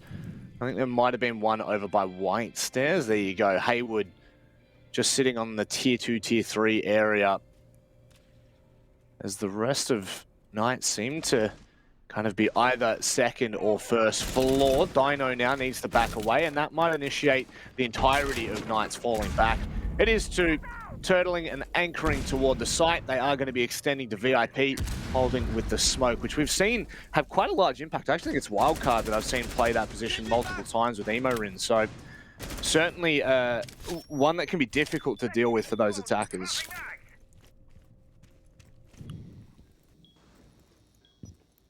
Full roam clear now for Chiefs, which is good, I think, but it just does mean that time will be of the essence, and if they don't find any vertical picks, this will be quite difficult. We've seen some really good teams, though, when it comes to this vertical play. Even if they don't find a pick, they can manage and execute. I'm thinking about Bliss, for example. They've had some amazing executes onto this bomb site in 5v5s. They're just so good at setting up these execute positions and covering through the vert. But look, Knights still have 2 C4s on the cards. Oh, but there's the opener. Really good job there from God Legion, and now it's starting to capitulate. We're starting to see Chiefs really set up. Hayward wasn't far off hitting that shot either. That little flick just missing due to the railings, unfortunately. Josh now looking to be on a bit more of an aggressive angle to try and find that kill in prep there. Once again, 30 seconds, Dev, like, time just runs so thin here. The attack looks like they're in, and it looks like they're going for an early plant. Like this plan, but that's a great C4 there from Josh, and it's going to buy him a bit of time. Dino making this work, though. He did get spotted. Digital seems to be completely unaware. Again? Oh, no! The 180 makes it work. God Legion, Digital, and Worthy in the 3-on-2. They need to force that plant down. Digital! He's just so good. Worthy's got to cover, and Josh might be able to deny. The angle is almost there. But Rob, it's a post plant. It is, and Josh, he's on his lonesome. He's got 2 1v1s that he needs to isolate here, and I don't know if he'll be given the opportunity to. It looks like they're going to play to here for the defuser. It's exactly what they're doing. Josh tries to stick it and Worthy plays it masterfully. The Chiefs, they just continue to push Knights to their limits, and I am seriously concerned for Knights' future in this gauntlet.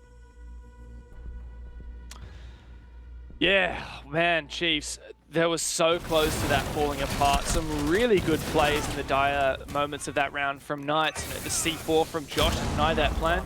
I will say, well played from Vast. If he had been caught, he was the player covering the planter. If he had been caught in that C4 as well, like that's probably all done. But you know, when it got down to the final moments, Digital covering his own flank and really pivoting to execute site was just so instrumental. So big ups from him.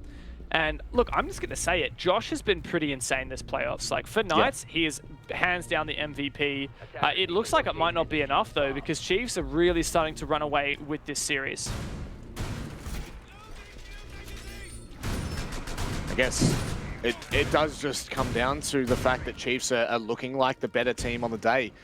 You know, Worthy is not even needing to have a lick of an impact here on Cafe so far, because God Legion and Digital are doing the heavy lifting. But on Coastline, Worthy popped off. You know, it feels like right now for the Chiefs, especially in this series, but I think I'd go as far to say that most of the times that we've seen the Chiefs, it has been a pretty good team effort. Collectively, they have always looked dangerous. And now Knights are kind of finding any little mistake that they make, which right now would probably be a fair few. I'm not going to try to isolate any myself. I'm a little brain person, but most certainly you can't afford to make mistakes. Chiefs are just finding the way to capitalize, and on the back of this, Knights are really going to be pushed to their limits if they want to see a third map, which I just don't know whether we're going to.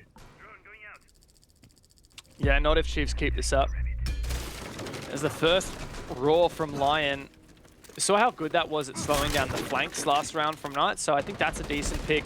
Even though I am disappointed to see the Flores gone, it's actually the IQ that's come in to replace that. Flores is just so good. You drop them down the skylight, you can clear any util like these Evil Eyes, even just breaking these bars themselves so there's no cover for the defense can be really, really powerful.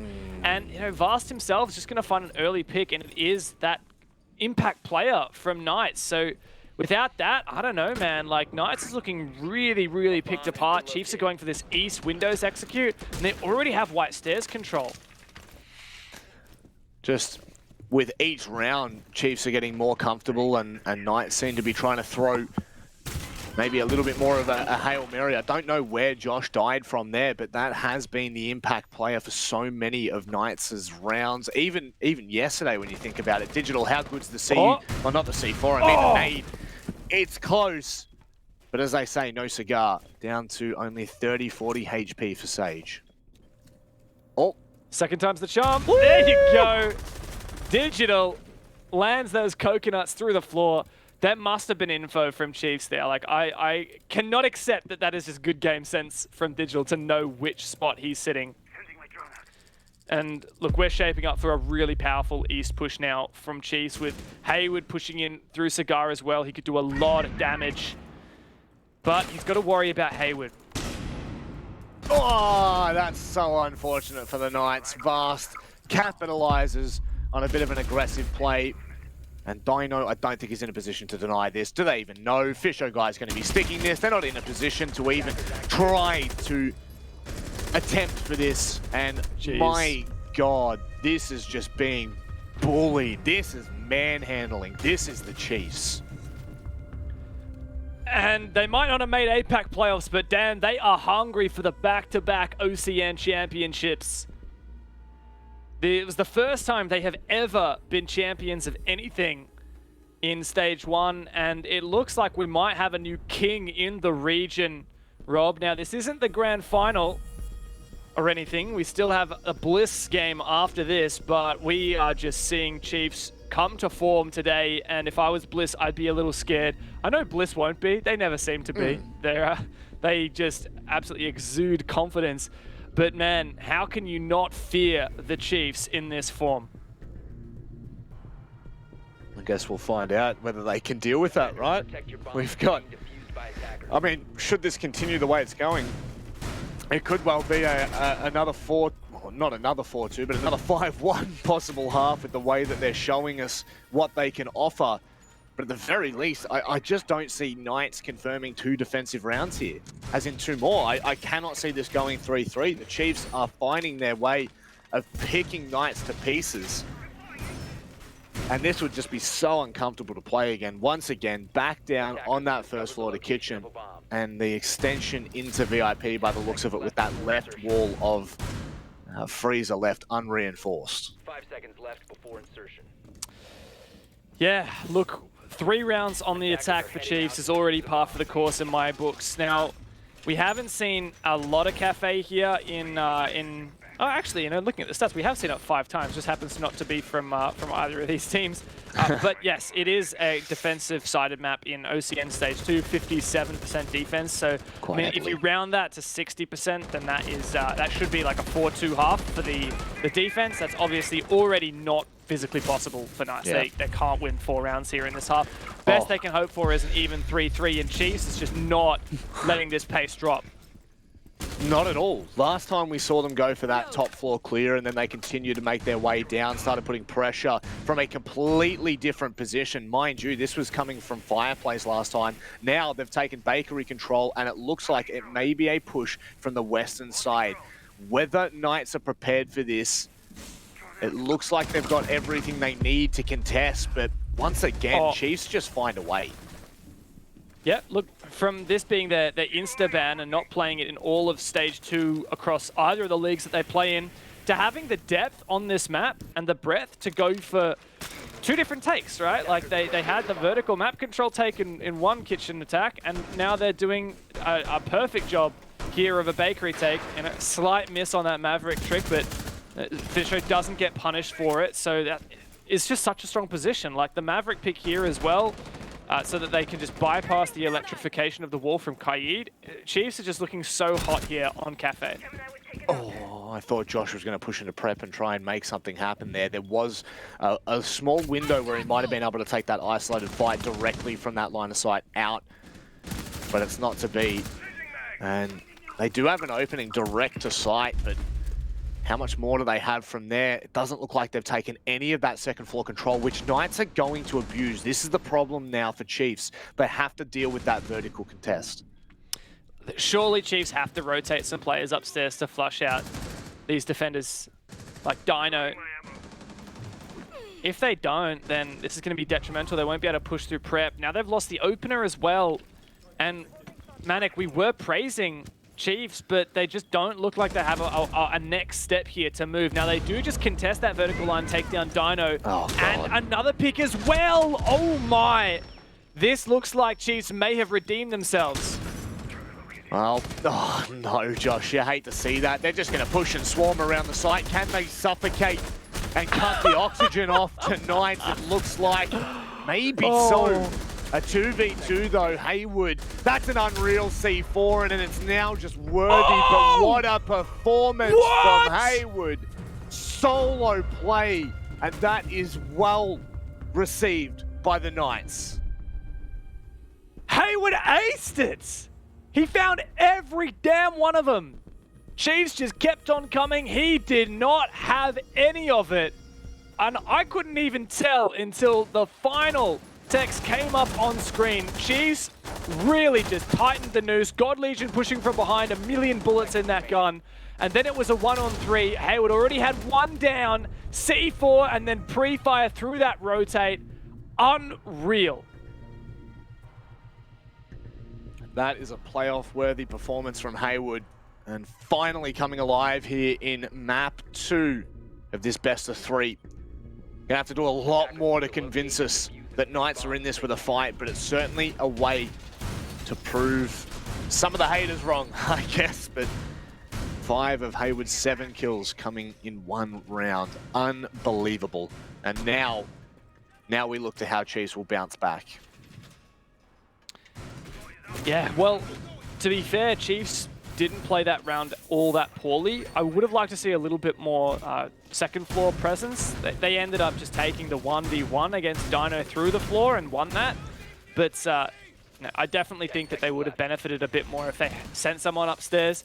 Instead, they decided to send God Legion through the rear side, the east side of that ground floor to contest through Whiskey, and that seemed to work.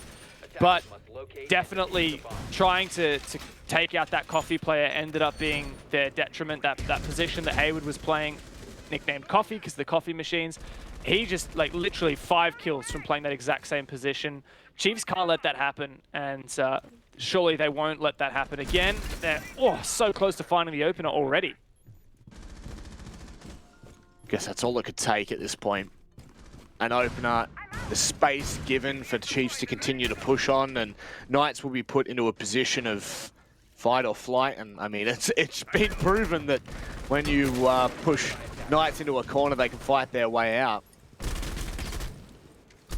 Worthy not willing to stick around on that rappel for a moment longer. Got to be careful of that run out by the bottom of White Stairs, but everything's pretty casual right now. Everything's pretty calm. The Knights are just looking to sit and hold for as long as humanly possible. That third floor will certainly be quite the contest that Chiefs have to deal with. I'm happy to see that Chiefs have brought the Flores now, even though this is reading. Flores is just really versatile. You can use them to clear the cocktail positions, to clear util like his electric claws, or even just to open the floor, so it can assist the sledge in that regard. But they haven't dropped the IQ for it. I'm really glad. They've actually dropped the Lion for it, or rather they've dropped the the Lion. Sorry, I was a bit confused. They actually switched the IQ from Vast to Worthy, which is why I was confused there. So I think it's a good setup here. Chiefs have already made their way deep in. That Flores got muted out along with another drone. Chiefs need to be careful. If they shoot that jammer, it'll actually detonate that Flores Rotero. They're seemingly not worried about C4s, even though they're super vulnerable right now. Playing with a lot of confidence in Vast, looking to take the first couple of fights. This is actually really, really quick Just from face Chiefs. checked all that. Yeah. Surely there has to be some kind of information that he's getting there, because that was incredibly ballsy, Dev. I mean, the drones were muted. There could have been a little bit of information from the player who was on the window just by face checking his angles, but they wouldn't have known that the shield position was clear. At least I don't think so, unless if somehow he managed to throw a drone in from the window. But nonetheless, oh, hello. Dino just gives that drone a moment, but here comes the vert, and this is when Chiefs can spring into action, but they're going to need to. It's a 5v5 with only 30 seconds. Really like this call from Knights. They didn't need to take any of those fights on the third floor. They've fallen back, but now they need to be worried about that vertical control and what they've got to. Waffar Picnic just given a warning shot here, Dev. 15 seconds left. The round's starting to spiral a little bit here. What do the Chiefs have? Oh, Fisho guy, he's not being touched by the smoke. That's unbelievable, because Digital and Vast have just gone nuclear. And it's all over. It's Hayward left. This is going to be a 4-2 half to the Chiefs. Hayward can run outside, and it's just a matter of time. He may as well go for a jog all the way into spawn, because there's just nothing he can do. They are hunting for him. Chiefs, unbelievable feats, spinning out of control for this match. 4-2 on the half.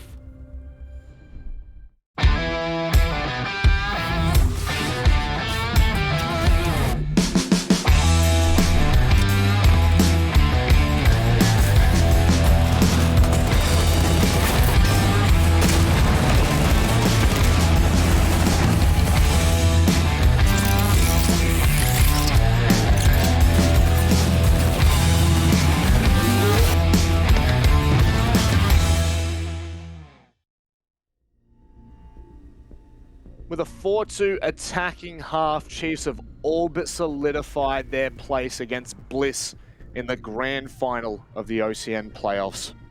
They just need to make it past this second half. All they need is 3 rounds, and with a 60% or near-on conversion rate for the defensive side of Cathay, you just have to expect that sooner or later Chiefs are going to get this done.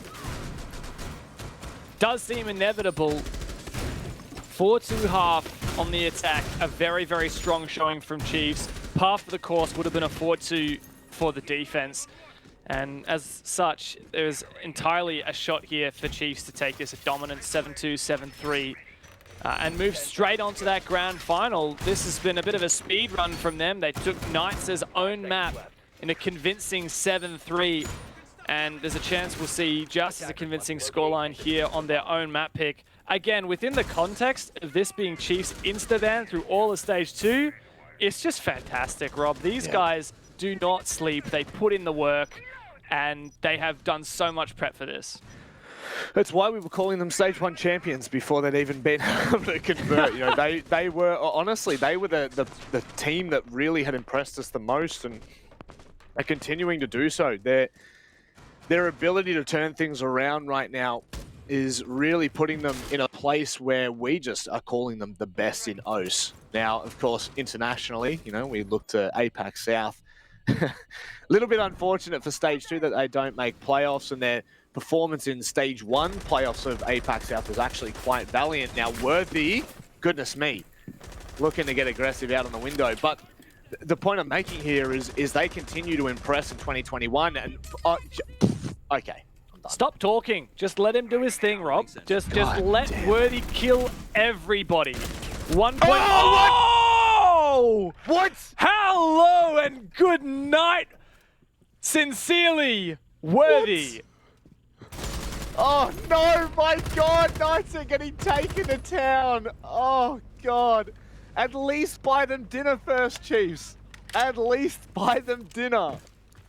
Oh my God. There is absolutely nothing amicable about this match right now. Chiefs are giving Knights the sword. Picnic subbing in, the coach got to step up 1-on-3, but it looks like this is just a whitewash, just a show that the Knights have put on, a performance like no other. And, well, Picnic's decent, but even the best player in the world would struggle trying to take a fight into this crossfire. Is he even good for one? Bit of pre-fire, but Chiefs, they're just hungry. They don't want to let him have any peace and quiet. Problem is, if he takes down God Legion here, combined HP of 20 on Digital and Fisho does not bode favorably. It could just come down to a wild spray from Picnic. If he hits that shot, this could really turn around, but he does fade away from the position. Again, there's not really too much he can get done here. He's getting spotted on default cams. 30 seconds to play with. I mean, he could just kind of move around and continue to take them out of position, but Chiefs just rotate perfectly. Ooh. He's actually peeking this really well. This is why we said that you don't want to discount this individual skill of Picnic. His mechanics are certainly strong. They reinforce over the rotate. So well played. Oh, he sees one, but Chiefs are just not giving him an in. And they will shut him down, Digital, to close it. What a round from Chiefs. In particular, Worthy put down. Are we allowed to show this on stream? I kind of feel like this is a little illegal. I mean, yeah, parental, parental watching parental or guidance, viewing guidance. There we go. Yeah, we got there. there you go. It's the requirements are going up with each season, Look each at this. stage, and like that's just absolutely outrageous. I mean, what do you even do? Yeah. What do you even do? I love the coordinated double jump out as well there. Like, even though Worthy was shut down, Vast and him jumped out at the same time, so they were guaranteed for one. Even though there were two players out there. Vast also managed to get back inside somehow with his life. Chiefs are 2 rounds off of just marching forward to that grand final to get their rematch against Bliss, who they've already taken down in the regular stage, the only team to do so in all of OCN. And look, we are certainly hyping up the Chiefs. They are looking for that back-to-back championship. Putting themselves in the driver's seat, no doubt about it. And I guess, you know, the conversation really does turn to this next matchup with Bliss because it's a best of 5, right? Yeah. Like that is you're talking about a potential 5 mapper. The depth of your map pool is on display for everyone to see. And, you know, we've seen I think we've seen 4 different maps from Bliss throughout the stage. You just feel as though surely Chiefs have that deeper pool. It's what everyone's saying, isn't it? Everyone that we've spoken to, you know, the pro community, even God Legion, when I had a chat to him after his MVP against Bliss, they've all been saying that Bliss at the BO1 Kings, and once we move into those BO3s or BO5s, we're going to see this be a lot more challenging for them. Chiefs, you know, they're not there yet. They still have to finish off Knights. And there's a serious chance that Knights can come back, but we definitely would favor Chiefs to take the whole championship if they keep this form up. And one thing that our wonderful little analyst desk is commenting on right now is the fact that we have not seen Knights call a timeout, which of course can be called by Picnic, the coach himself. And you have to wonder, you know, when was the best time? Was it round 5? Is it now? They certainly need time to melt things over and figure out what on earth is going on, because Chiefs are just taking them to town.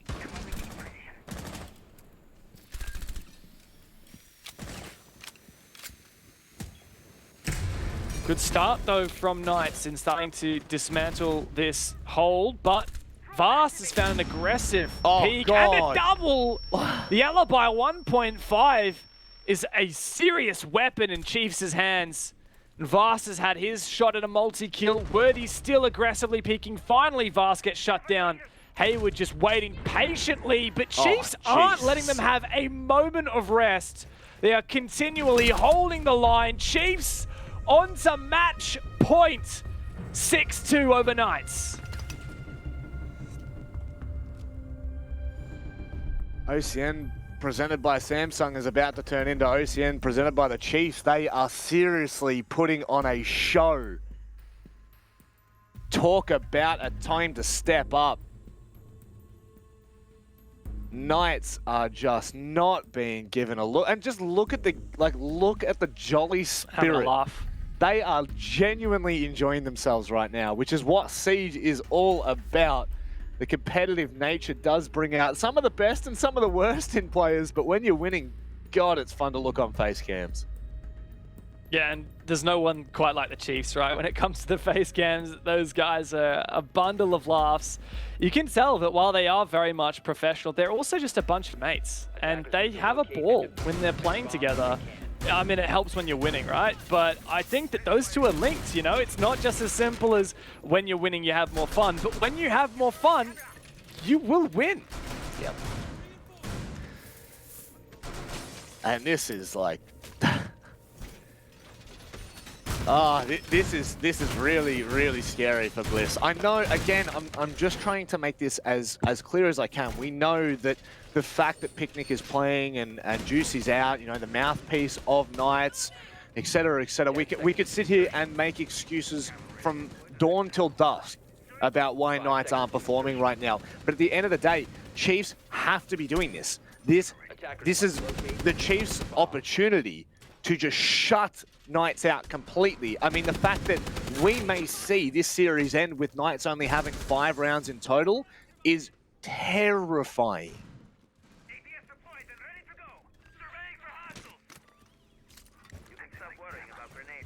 Yeah, man. Look, this is such a hard road for Knights right now. We know what they're capable of, right? And it's hard to say, you know, the best team in OS is one or the other, right? Because Chiefs perform better within OS and directly in head-to-head against Knights. But Knights, they have that that incredible APAC level performance that we've seen from them. So both of these teams, I think, at the moment are looking like the best in OS. But only one can be the champion of OCN. And it looks like it might be Chiefs for the second time. Knights, their teeth have been blunted coming in here with Picnic, but we've seen them put up massive results with their coach subbing in before. It doesn't look like they're going to be able to achieve that this time. Josh, could he be the saving grace? That is an unbelievable C4 from Digital. I mean, I'm surprised that doesn't find more. Is this going to be another one from Worthy to back things up? They clearly have so much information to play with right now. Worthy just waiting for the call out for that C4 to come in. And they are just sitting so pretty. Yeah, look, the win percentage when you trade a player back after an opening death is quite high. So I don't have the exact numbers here for OCN specifically, but the fact that God Legion went down is not good, but obviously trading back Josh is a big deal, especially like you say with this info from the Pulse, these C4s, which there are still one up for Worthy. You know, Chiefs can do a lot of damage. Here comes that C4. Blows a little bit prematurely, though. Chiefs don't have any more remaining, and we see Vast links back into sight. This is not bad now for Nice. They've got good map control. They've drained a lot of this util from the defense, and they have the man advantage. Now it's about closing things out and sending us to around 10. And this is where, you know, Knights are generally at their best, is when they do have that advantage. When they can find a leg up in the round, this is where they're generally incredible at converting. But likewise, Chiefs have the ability to clutch up, but when shots like that come through from Dino, it just doesn't seem possible. Digital's left in a 1 versus 4, and that's what we wanted to see from the Knights. We're not done yet, and neither are they. That's it. You can't start talking about the grand final until this game is done. And while Knights aren't quite so animated as we saw from Chiefs, they are ever so focused. That is this team. I don't know what was that from Sage. Like that. And it's nice to see Picky as well. Nice to see his fresh face, and he's looking very happy. You know, it could be very nerve-wracking coming into a game like this. But Picky's done it before, and he knows what it takes. And even though he's not used to scrimming avidly with these guys and playing their officials all the time, he really steps up to the chopping block, doesn't he? 100% he does. You could not ask more. Honestly, I don't think you could. You know, the ability to come in and out of a roster without playing regularly is not, it's not an easy task by any means, but to do so at the level that Picnic is doing it at, it's quite the valiant effort. I'm trying to be as positive as I can here for the Knights, because at the end of the day, they have to go 3 on the trot against the Chiefs in the fine form that they are, let alone on Cafe defense. It just doesn't bow favorably for them. But certainly, they have the ability, they have the firepower. You really do look to Haywood and Josh to be their knight in shining armor, if you will. They could well turn the tides here, but with the way the Chiefs are performing, it's going to take a miracle. Yeah, that's it. But, you know, Chiefs also, with this confidence does come a little bit of eagerness and maybe even complacency. That's what Knights are going to have to try and punish while they can before Chiefs reel themselves in. And we saw, for example, in that 1v3 attempt clutch from Picnic, right? Like, Chiefs really wanted to peak that, right? Yeah. You know, these guys are on fire. They're having a laugh. And when you're like that, you're more likely to take those risks. But mind you, that is an insane amount of info. Whether or not they actually try and make plays off of this is just great, because they can do some maths. Like, okay, we see 3 repelling outside piano. We know what windows they're repelling on. We know that means that's 3 players that aren't everywhere else on the map, which means you can make really strong decisions based on that. And Worthy, we've seen what he can do with the Alibi 1.5 in piano. Quite ambitious there. Worthy needs to be careful. 2 players now looking to kind of pinch him into position, but I don't think there's anyone, on that Western piano repel. In fact, it's Vast will find a kill. Dino quickly trades, though. That is so important that Dino finds that kill. It is the Zofia gone and Josh. Yeah, and Josh has just been such a good player for Knights, so having him down is also quite a big loss. I like that crossfire we saw from Worthy and Fish, but now it's just Fish as Worthy has fallen back down the hatch. Knights are doing a decent job here. They're keeping pace with Chiefs, but Chiefs are really putting that pressure on, just shooting down that garage door to make them keep worrying about that angle on the run out. We also have just so many ADSs protecting Fisher as well. With the shotgun in close range, it's going to be so hard for Knights to clear him. That's just it. It looks like they might be trying to do so now. 2 players push into the top of red. And oh my goodness, how does Fisho... What is going on right now? Oh no, there's no way that Knights clear this as they come around. They think it's already clear. It's a free kill, surely. Oh, Fisho, not like that. Oh no. Haywood into the crosshair. Kicking ass and taking names. That's Fisho's game. He may just close this out now. 2 players left for Knights, Dev, with 40 seconds remaining. The shotgun up close. He's doing damage.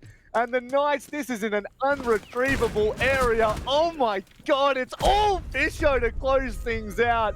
And the Chiefs progress through to the grand final of OCN presented by Samsung. Look at that. Stage 1 champs are ready for Stage 2. A dominant performance in the penultimate final. 7-3, 7-3 over their rivals of the Knights, and they just looked red hot. Digital had the game of his life, and Chiefs were on point. That they were, and now, you know, congratulating them and looking to the future, Dev. You know, I don't know how much this means for Knights overall. Still don't know if they're going to be able to make it to the Mexico Major, considering, you know, all visas and vaccines and whatnot. And oh my God, I'm still even less pixels than I was last time. Really, You're still beautiful, man. You're still beautiful. I'm probably more beautiful like this that you can't see me, right? That's kind of how it works. But certainly, you know, for Knights, we probably look to the future more so and hope that they make the major and can show us what they can do on an international level. Because, I mean, today, I don't even know if they rocked up. Yeah, it's such a shame because it's funny, coming into playoffs, we didn't expect much of Knights. We know how good they are, but we just didn't think they would be firing on all cylinders. We saw it during the regular stage. Their closing game to order was shocking, and they've got their sights set on the Mexico Major right now. But yesterday, they just gave us such a good showing. It was Knights on point, on form. Yep. And we thought that Knights would show up today, potentially being contention for the championship. But unfortunately, they just weren't in the server. And Chiefs, they're not taking any second chances here, right? They didn't manage to get first seed out of the regular stage, but that's the same case in Stage 1, and they won the whole damn thing. They're looking for it again. They certainly are. They've shown us what we might expect in the future, because Chiefs are on fire and they move on to the grand final. But that's done for us here on the casting desk. I'm going to throw it back to Xenox and the crew. Yeah, the Knights are done. They stood no chance against the Chiefs, and obviously, well, Manic's running out of pixels. It's just unbelievable. Guys, in the end, Chiefs too strong. Guys, they've done it again. They've won the third round comfortably this time around. They go to the grand final, their second grand final now. Bliss going to be able to stop this Chiefs team the way they're playing? There is that big asterisk over the Knights' performance in this matchup. They looked very lost, at least compared to yesterday, with Juicy out due to illness.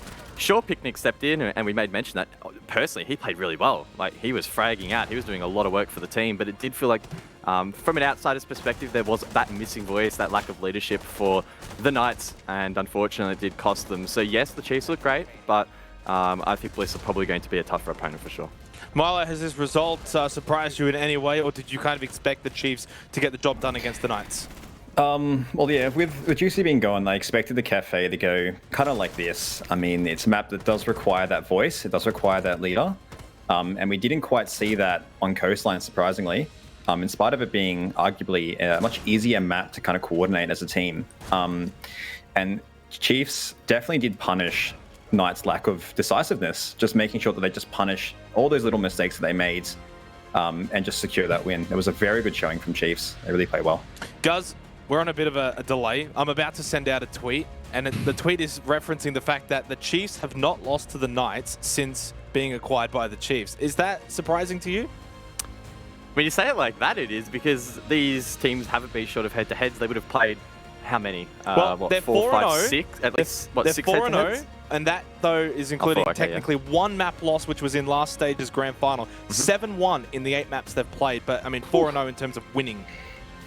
Yeah, that is a concerning statistic for the Knights, and maybe this is, I mean, for example, Chiefs and LFO, right? We think of LFO as not being a strong team, but they seem to have the best of the Knights, maybe, of the Chiefs rather. Maybe this matchup, for whatever reason in the head-to-head, the Knights just aren't particularly strong against the Chiefs. Again, of course, today they didn't have Juicy, but if you look back like you have, then in the long run, the Knights just really don't perform well against them. So a concerning statistic for them going forward, and hopefully the Knights can learn some lessons from today and those previous matchups, and maybe in Stage 3 try and get their revenge.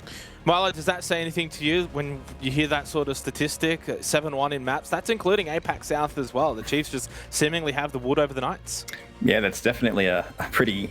Honestly, like, it's a pretty huge statistic. Like, not being able to get that win against a team for quite a period of time does affect the mental. Like, going into games knowing that you just haven't had that experience of winning often can affect the way you play. It can also affect them even if they had Juicy. Yep. Yeah. Let's go and have a chat with the ever-smiling Digital. Hopefully he's got the flame throw it away from us, mate. Congratulations on the win. Another grand final is beckoning against Team Bliss, but how's the team feeling off the back of that victory against the Knights? Yeah, feeling good. I mean, we were feeling really confident heading into that match. Yeah, so just it's Bliss now, and no, the boys are feeling warm and ready. Yeah, Didge, congrats on the dub. We'll keep the question pretty simple here. Were you expecting that matchup to be as straightforward as it was in the end? I mean, not really, I guess. Because considering what happened yesterday, Knights were seeming to be playing really well. They didn't have Juicy today, which definitely would have affected them. So I think when we hopped into the lobby and saw Picnic, we knew it might not be the same as yesterday. But that didn't really change much. That didn't really change much for us and our attitude. So we just wanted to match up with, our similar preparation that we always have, and yeah, just treated it like any other match. Yeah, well, seeing as though we're ex-teammates, back in the Chiefs, back in the day, and the way you guys prepare for games, how different was the game compared to what you were expecting? Was this completely two different teams? I mean, they did still do a lot of they still have those Knights tendencies. I won't I won't list any of them because I don't want to expose them or let them know that what we know. So they weren't entirely different, but I think you put it perfectly, Milo. Cafe, you need that sort of leader. A lot of mini games in that map, so it seemed like they were very predictable in what they were wanting to do in the start, middle, and end of round. And so just sort of coming with each other and then adapting to what they're doing has made it really easy. You can't dwell too much, though, of course, on this win. You've got to now shift your focus ahead to the grand final. What's the feeling going up against Team Bliss, especially off the back of how they played in the regular season? You've already beaten them, though, in that play day 7. Are you going to be able to do it again? I hope so. Xenox. They're a good team, but it is a best of 5 series, and I feel like we're warm, we're ready. Yeah, I don't know, we're thriving on this. I'd love to get the back-to-back title, and I'm sure my teammates would as well. So, yeah, we're seemingly ready and we're excited. Yes, that's exactly right. A chance for back-to-back. Wouldn't that be special? Best of luck in the grand final, mate. We'll maybe see you on the other side. Thank you, guys. Cheers for the cast. Digital, as always, one of the best to have on for a chat. I mean, let's be real. Everyone's always good to have on the desk, guys. But, of course, grand final time looms ahead. How are you feeling now going into this best of 5, Chiefs versus Team Bliss? I'm feeling very positive for the Chiefs. Not only did they play quite well against the Knights, but one factor that we had to consider was, will they be fatigued heading into potentially a 5 or 6 hour game if it goes the full distance in that grand final? And let's be honest, they weren't really tested that far in this matchup. It was a 2-0, pretty clean. And I would say, of course there is stress from round to round, but relatively stress-free compared to just how close that matchup could have been. So the Chiefs have basically gotten a pretty free warm-up. They're looking pretty sharp. So heading into this match, I think their confidence was flowing. We saw it in the digital interview, and they're in a really good position. Yes, the Team Bliss were great during the regular season, but as Digital again mentioned himself, a best of 5 is just such an incredibly different ballgame. You get one ban, so you can only have one bad map, whereas, throughout the regular season, you can sort of skate through a little bit with the veto. Milo, does this sort of prove, or maybe not so much prove, but continue to put into question the fact that you need to finish in the top 2 if you're going to be able to win the grand final? Stage 1, we saw Rufflecopter. They made a bit of a run, but they fell short. Now Knights, they made a bit of a run, but they fell short. Getting top 2 in the regular season is seemingly a much-needed thing if you're going to win and make the grand final. Well, I mean, I don't really think it applies to Knights in this circumstance. I mean, they did lose a very integral player on their team. It wasn't a simple, switch and replace with a fragger. It was someone who plays a much deeper role in the way that you want to play maps. And it almost is suicidal going into Cafe and Clubhouse. You just don't win off sheer aggression with that very, very much at all. And with Chiefs getting this win, it really has perked up their confidence, and I don't think they're going to be fatigued. I think they're going to be fueled for this Bliss game, and it's going to be a really good matchup, a confident Chiefs versus Bliss. For you, Milo, obviously Team Bliss, there's question marks over this team. Are they just a regular season team or can they get it done in the playoffs? What are you looking for to see from them in this best of 5 grand final? To see whether they can maintain performance, the same aggressive nature on maps consecutively. That's one thing that I want to see, whether it's a one-trick pony per map or whether they can actually switch up the playstyle on the fly. Guys, do you hold the same sentiment? Yeah, 100%. I was going to basically say word for word what Milo did. We need to see consistency. That's what is going to reward you in a best of 5. It's all well and good to have one map, even 2 good maps. That's not enough to get you over the line. You need to win 3, so your consistency will be key. We're going to have a short break, of course, leading into the grand final, but when we do come back, a bit of fun on the other side with one of our speedrun challenges, and then, of course, the best of 5 grand final, Bliss versus Chiefs.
Welcome to GTV ANZ, the gaming channel created by Ubisoft.